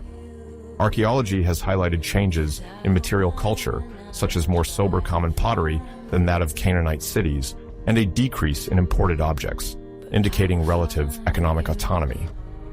These hints, added to later scriptural testimonies, have led historians to see in these settlements the emergence of certain entities that would later be associated with tribal Israel, mentioned in the Merneptah Stele at the end of the 13th century before Christ as a distinct population in Canaan. Although this stele does not say much about the political structures of these groups, it at least proves their existence in the form of an entity that Egypt considered notable.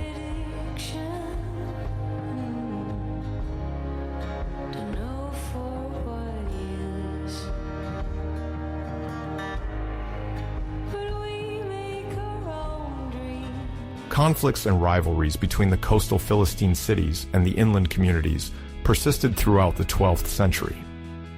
Before Christ, access to the fertile plains, caravan routes, and grazing areas on the mountainous foothills caused recurring tensions.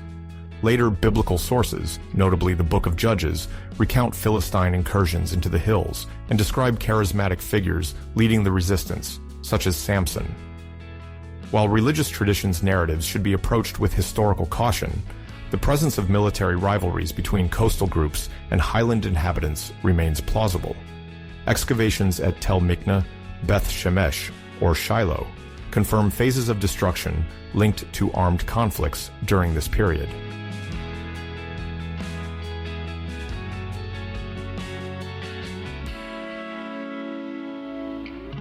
At the beginning of the 11th century before Christ, the Philistine cities were consolidating their presence, equipped with defensive assets and protecting active ports engaged in Mediterranean import-export, while to the east, several settlements were gradually federating. This dynamic favored the genesis of emerging kingdoms, predecessors of future entities like the Kingdom of Judah or the Kingdom of Israel. Trade exchanges, linguistic proximities, and mutual influences between Philistines, Phoenicians from present-day Lebanon, and mountain populations progressively contributed to the establishment of new political structures. The coastal city-states, despite their rivalries, played an essential crossroads role.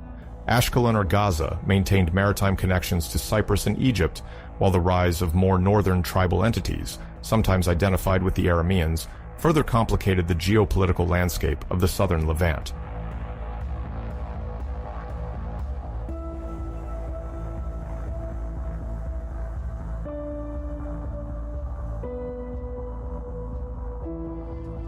When the Great Hittite Kingdom collapsed around 1190, before Christ, under the combined pressure of internal crises, famines, and external attacks, its territory fragmented into autonomous zones, no longer recognizing the central authority of Hattusa, the former capital.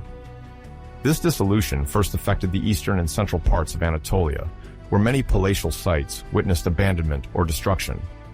However, some regions on the periphery of the former imperial domain retained political and cultural continuity. The cities of Carchemish in the region of present-day southeastern Turkey, near the Syrian border, and Melid, also known as Malatya on the upper course of the Euphrates, are among these resilient centers historians refer to as Neo-Hittite states.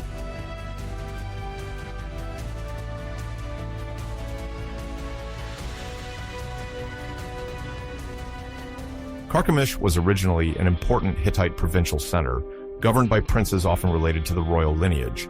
At the time of Hattusa's fall, the city managed to maintain a strong local power, relying on administrative, religious, and artistic traditions inherited from the vanished empire. Excavations have uncovered monumental reliefs on orthostats, typical of the late Hittite art, depicting scenes of religious ceremonies or military victories. Inscriptions in Luwian hieroglyphs, a language specific to the Hittite elite, continued in a slightly transformed style, now freed from the tutelage of the Hattusa sovereign. Carchemish and other Neo-Hittite entities maintained military and administrative frameworks while forming new regional alliances, notably with the Arameans settling further south.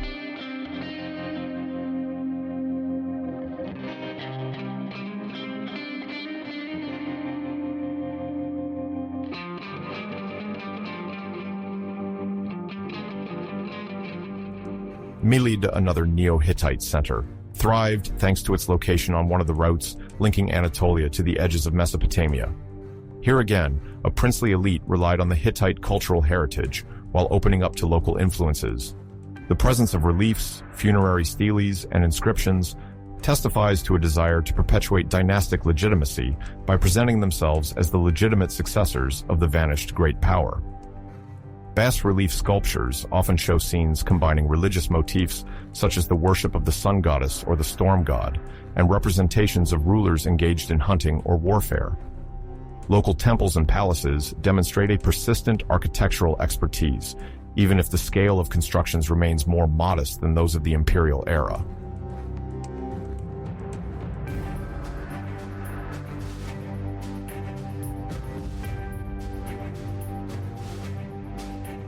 Beyond Carchemish and Melid, other Neo-Hittite entities flourished in southeastern Anatolia, such as Kumu or Gurgum.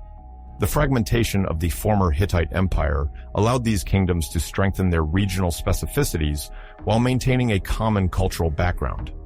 Furthermore, iron was starting to spread more widely, offering new possibilities for military and agricultural equipment to these states.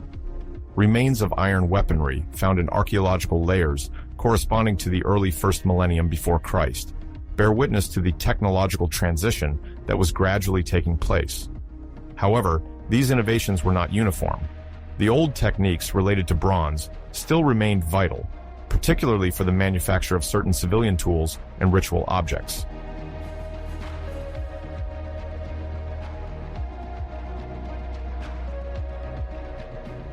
Although they are referred to as Neo-Hittites, these kingdoms included diverse populations: Luwians, Hurrians, Arameans, and even other Anatolian groups. The ruling dynasties sought to preserve the memory of the Hittite Empire to assert their authority, sometimes taking the title of Great King in their inscriptions, even though their actual power was limited to a small territory.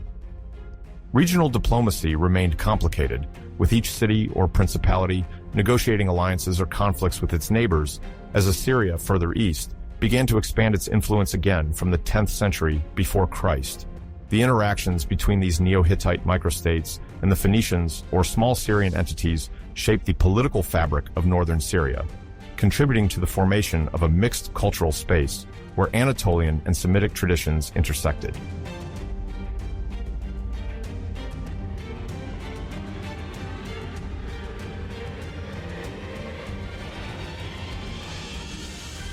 In the aftermath of the upheavals of the early 12th century before Christ, Egypt emerged as the only major power to have preserved, at least partially, its imperial heritage. The pharaohs of the 20th dynasty, descended from the line of Ramses III and his successors, still controlled the Nile Valley from Memphis to Upper Egypt and maintained themselves in the Delta region, despite repeated external threats. The inscriptions of Medinet Habu celebrate the theatrical victory of Ramses III over the Sea Peoples during a naval battle that supposedly took place around 1177. Before Christ, the account, reported on the temple's walls, exalts the power of the Egyptian army and the divine protection granted to the ruler, while emphasizing the danger posed by these foreign groups. In reality, while Egypt contained these invasions, it was not free from internal difficulties. The administration and economy were going through a period of stress, materialized by workers' strikes, such as at Deir el-Medina, and by the necessity to further fortify religious complexes where grain and votive wealth were kept.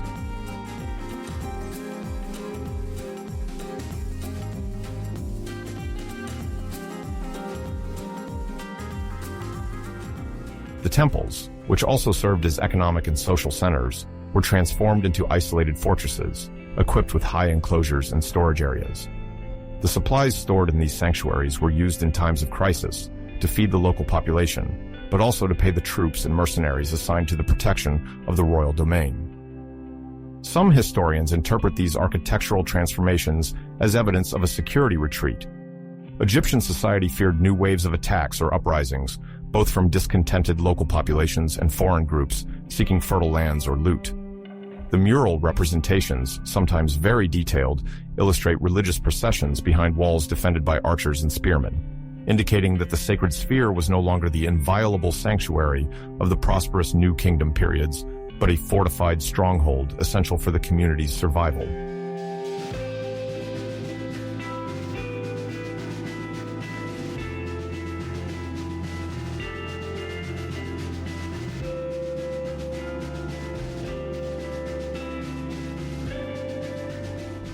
On the economic front, access to foreign markets diminished. The ties with Syria-Palestine, previously under Egyptian domination, loosened as local cities asserted their independence or fell under the influence of new groups. Copper from Cyprus and tin from Central Asia became harder to obtain, limiting bronze production. Armory workshops still managed to produce weapons, but both quality and quantity seem to have declined, as evidenced by temple inventories. Artisans also had to adapt to the scarcity of certain raw materials. It is noted that the jewelry and luxury items produced under the 20th dynasty featured fewer precious metal inlays, while gold pieces sometimes contained lower-grade alloys. This development reflects the restricted circulation of rare metals and the decreased number of tributes paid to the Egyptian court.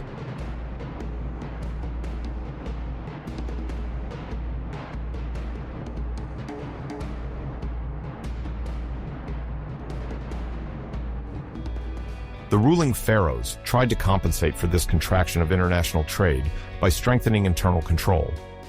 The high priests of Amun, particularly influential in Thebes, managed vast agricultural estates and provided essential logistical support to the dynasty for several decades.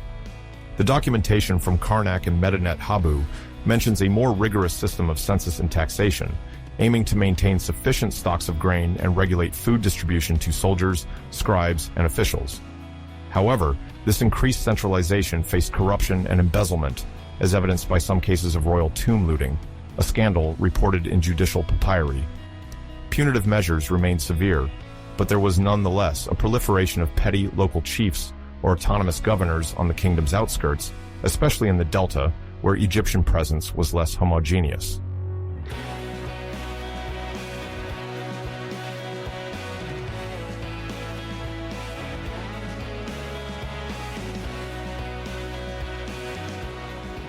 Despite these disruptions, Egypt retained considerable prestige.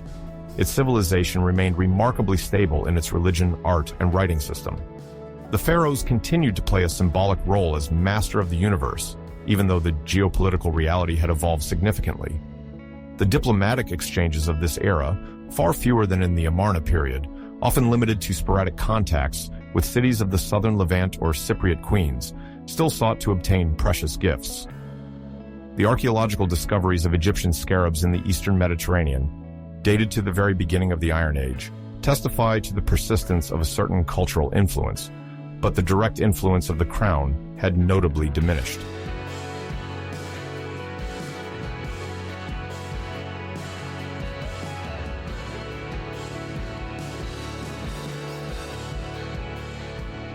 The militarization of Egyptian society is also evident in the growing integration of foreign mercenaries.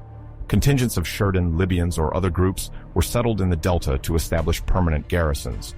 Their tombs are sometimes found near fortresses or river crossing points, with a mix of funerary goods associating Egyptian objects and items from their cultures of origin. This mosaic of population served as a defense tool, but also introduced destabilizing factors as it further complicated the local social fabric.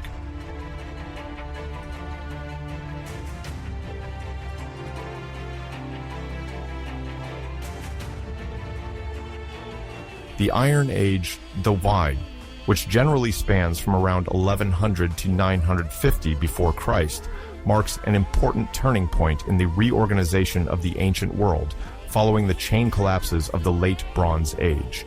In several regions, the abandonment of palaces and centralized administrative infrastructure gave way to small political entities, often established on easily defensible heights, equipped with rudimentary fortifications. These new citadels, sometimes simple stone enclosures dominated by a watchtower, are characteristic of the post-Mycenaean landscape, and more broadly, of the Mediterranean rim.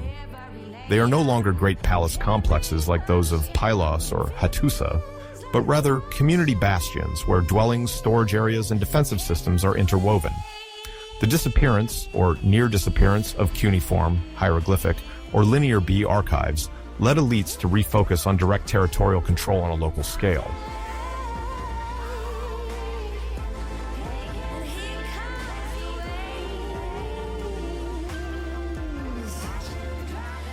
This period is also marked by the rise of a simplified but more versatile metallurgy based on the production of carburized iron.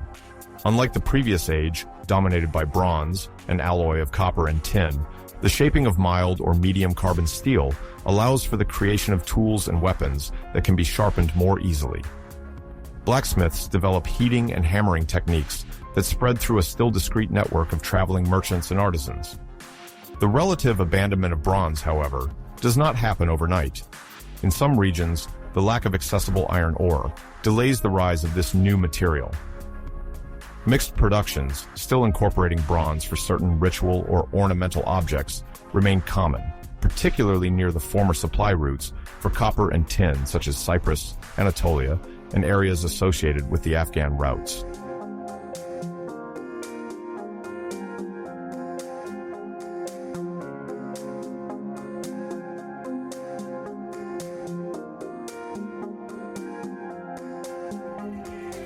Artistically, pottery with geometric decoration begins to dominate material culture, especially in the Aegean world. The motifs are simplified, leaving aside the complex or naturalistic scenes of the palatial era. The ceramics feature parallel bands, triangles, and stylized spirals.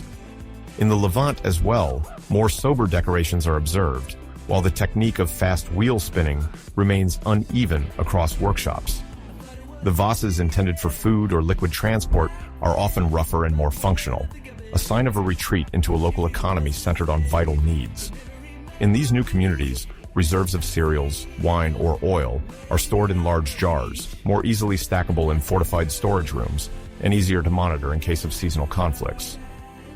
One can already perceive, in these ceramics from the early Iron Age, a transition to more personalized styles, which will eventually stand out strongly from one region to another, each city seeking to assert its emerging identity.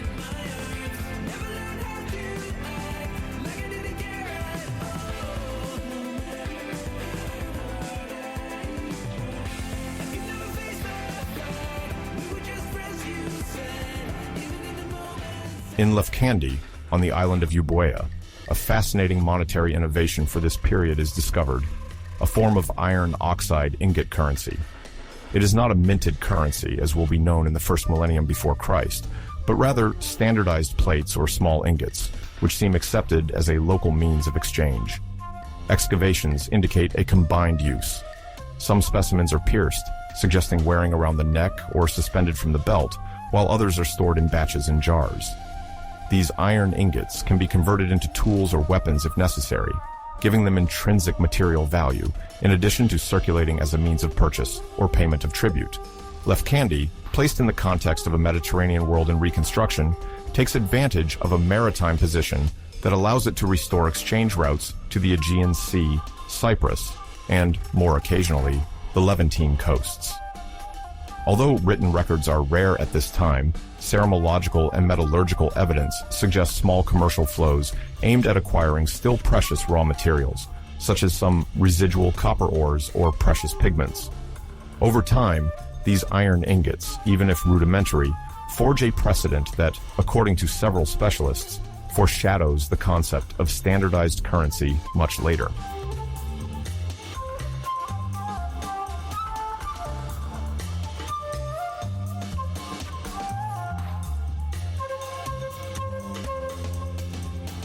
In the southern Levant, where indigenous populations and groups coming from the sea intermingle, a Philistine Canaanite koine gradually emerges, supported by the establishment of port cities and trading posts.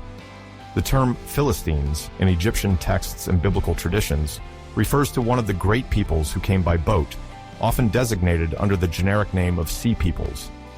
After failing to settle in Egypt around 1177 before Christ, some contingents settle in the coastal plains of Gaza, Ashkelon, Ashdod, Gath, and Ekron.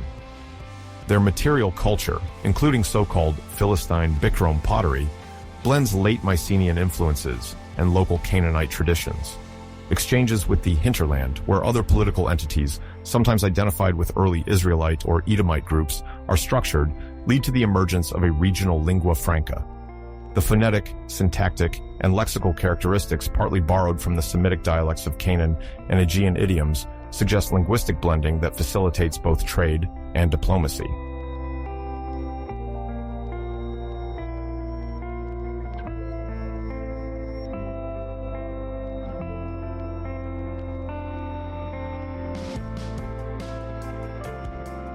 The period also sees the emergence of new migratory waves, sometimes referred to as large secondary migrations, which shaped the political map of the Near East and the Eastern Mediterranean for the centuries to come. The Arameans, a Semitic people originating from the Syro-Mesopotamian borders, move westward and southward, seizing territories once under Hittite or Assyrian influence. In the region corresponding to present-day Syria, they established city-states such as Damascus, called Damashq in later tablets, or Hamath, initiating the formation of a powerful Aramean culture. Meanwhile, the Phrygians, likely originating from migratory movements from the Balkan or Thracian basin, settle in central Anatolia, in areas formerly controlled by the last Neo-Hittite satraps. Later, Assyrian sources describe these Phrygians as mushki, but archaeology suggests they quickly developed their own political and cultural identity.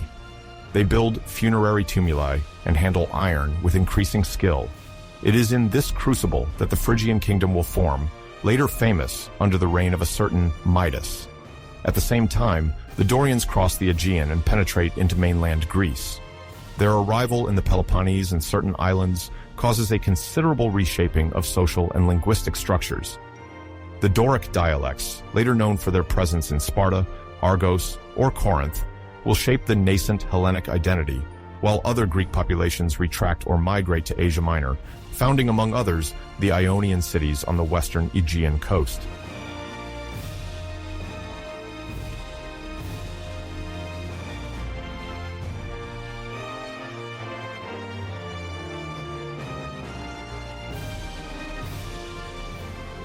Amidst this vast territorial and cultural reshuffling, local leaders strive to link their authority to the prestigious legacy of the former vanished kingdoms.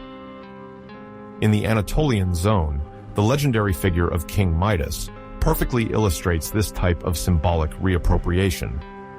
Greek traditions describe him as a monarch with fabulous power, sometimes able to turn whatever he touches into gold. But behind the myth lies a leader wishing to claim the legitimacy of the great lineages annihilated a century earlier in the eyes of his contemporaries. Archaeological excavations conducted on Phrygian sites in Gordion reveal monumental funerary mounds, or tumuli, erected partially according to Hittite funeral customs. Building on Hatti tumuli, that is, on tombs associated with the ancient Anatolian elites, shows a desire for memorial appropriation. By reusing, even recycling, these ancient structures, the Phrygian ruler affirms his cultural and political lineage with a glorious era while marking the temporal break of the post-collapse period. The offerings buried in these tombs often consist of furniture in precious metal, with iron beginning to represent a form of wealth. Alongside bronze utensils, there are remains of iron weapons, sometimes decorated with incised motifs. There is already a transition in the portrayal of power, where the adoption of ancient elements imparts a sacred or legendary aura to the new dynasty.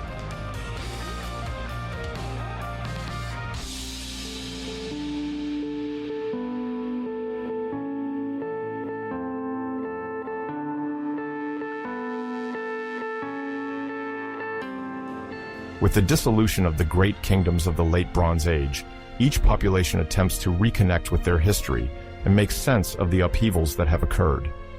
This quest for identity involves the emergence or consolidation of founding narratives. In the Aegean world, the Iliad and the Odyssey, generally attributed to Homer in the 8th century before Christ, but nourished by older oral traditions, rely on the memory of a heroic war at the end of the Bronze Age. According to many scholars, the Homeric poems reflect a mix of historical facts, legends, and epic elements, recreated to extol martial values. Some scenes describe weapons and tactics that already belong to the Iron Age, showing the difficulty in distinguishing the Mycenaean heritage from later cultural recompositions. Further east, the Book of Exodus, an integral part of the biblical corpus, bears the memory of a migration led by Moses fleeing Egypt. Some specialists see in this text, written down much later, the reflection of collective memories related to Canaanite presence and the turmoil caused by the arrival of exogenous populations a century or two earlier. Moreover, in Inner Anatolia, Phrygian legends evoke a great dark, a period of decline and chaos, transmitted by later chroniclers like Xanthos of Lydia. Sometimes labeled the Dark Age, this term refers to the temporary oblivion of artistic styles, skills, or even scriptural practices. The narratives, tinged with mythology, express a desire to understand why the ancient capitals vanished so abruptly and how renewal could rise from these ruins.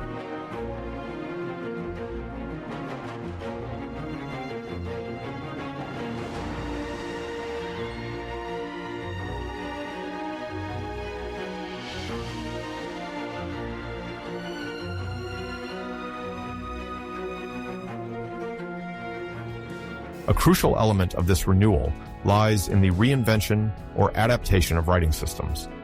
Several cultural areas, deprived of their palatial centers, suddenly find themselves without scribes trained in the complex scripts that dominated until then. Mycenaean Linear B disappears after the fall of the Greek palaces, while the hieroglyphic Luwian script used by the Hittites ceases to be employed for official documentation. The city-states of northern Syria, such as Ugarit, no longer able to maintain their scribe schools, see the extinction of the unique cuneiform alphabet they had developed. In this void, Canaanite and Phoenician populations turn to a form of alphabetic writing that is easier to learn and reproduce. Originating from the Proto-Sinaitic or Proto-Canaanite alphabet, Phoenician script simplifies to retain only about 20 signs, primarily denoting consonants. This technical achievement lowers the training threshold needed to handle writing.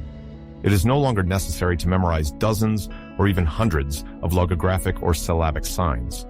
Merchant elites, eager to manage their affairs, quickly adopt it, thus promoting the transmission of accounting records, commercial contracts, or diplomatic documents. This alphabetic system, later passed on to the Greeks, will spread throughout the Mediterranean basin and even beyond, as Phoenician culture radiates in the Western Hemisphere. The oldest epigraphic remains in Byblos or Sarepta, dated to the 11th or 10th century before Christ, prove a gradual adoption. They show names of merchants, a few fragments of religious invocations, dedications, elements that testify to a culture in full reorganization. In parallel, some principalities inland still retain traces of cuneiform writing for international correspondence, but the general trend moves towards the Phoenician alphabet, more flexible and less costly to teach.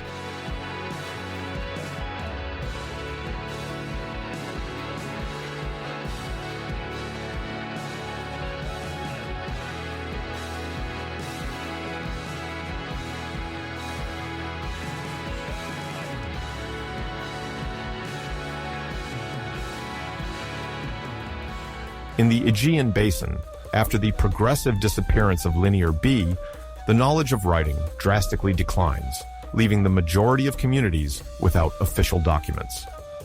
The following generations, confronted with the need to manage their stocks and record their transactions, end up adapting the Phoenician alphabet to transcribe their own Greek language. This transformation is not really formalized until the next century, with the addition of distinct vowels, but the intellectual and commercial impetus is already prepared at the previous stage by the frequent naval circulation between Phoenicia and Euboea. In other regions of Anatolia or the Levant, alphabetic variations also appear, with each city or kingdom adopting certain signs, inventing new ones, or merging old ones. The same phenomenon is repeated later with the Aramaic alphabet in the Near East, which takes over from the Phoenician alphabet to become the main official writing of many Syro-Palestinian kingdoms. Thus, the disintegration of the great chancelleries of the Late Bronze Age, instead of leading to the disappearance of writing, favors the birth of more flexible systems, better adapted to the new political fragmentation. The intellectual tools, once monopolized by the imperial bureaucracies, become democratized, or at least more widely accessible to groups of merchants and local administrators.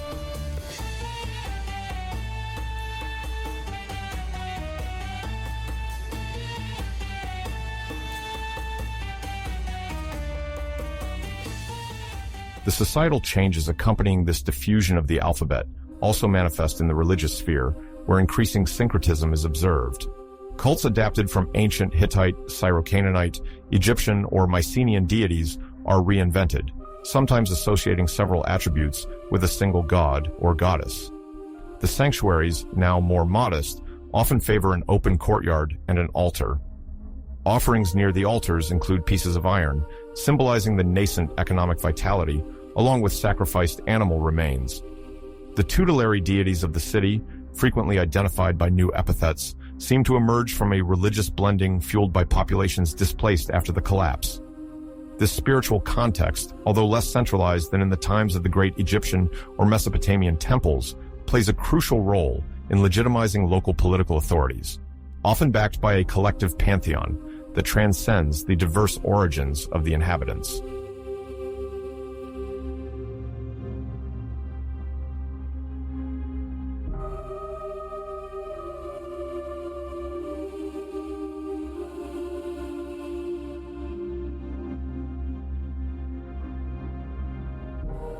Many questions remain about how these societies managed to rebuild viable exchange networks after a prolonged period of tensions and disruptions.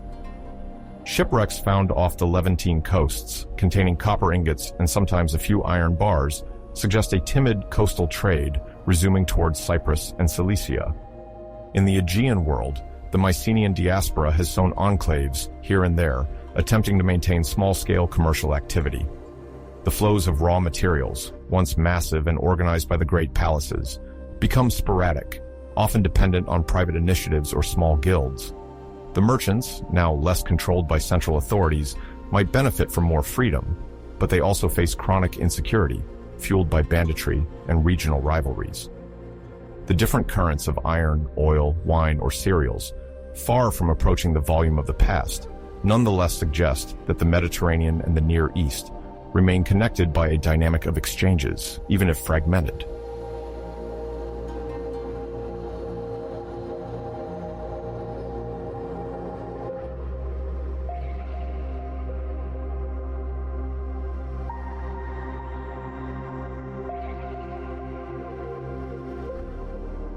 In this new environment, the survival of communities depends on their ability to adapt quickly, forge shifting alliances, and innovate technologically. The adoption of iron, the establishment of alphabetic systems, and the dissemination of new myths attesting to the nostalgia of a lost heroic age contribute to cementing various collective identities. We see the roots of future brilliant civilizations emerging, whether it be the classical Greek civilization, the merchant Phoenicia, the Phrygian kingdom, or the Aramean cities. The circulation of ideas, even weakened, does not cease. They reinvent themselves at the pace of local alliances, improvised diplomacy, and reshaped ritual practices. Groups once dominated by the collapsed great kingdoms try to assert themselves and create new centers of power. Migrations, voluntary or forced, draw shifting boundaries, where echoes of previous collapses are still discernible. Egyptian, Hittite, and Mycenaean influences do not completely disappear. They continue to haunt memories, stimulate arts and technologies, while being recast in the forges and sanctuaries of a world in full transformation.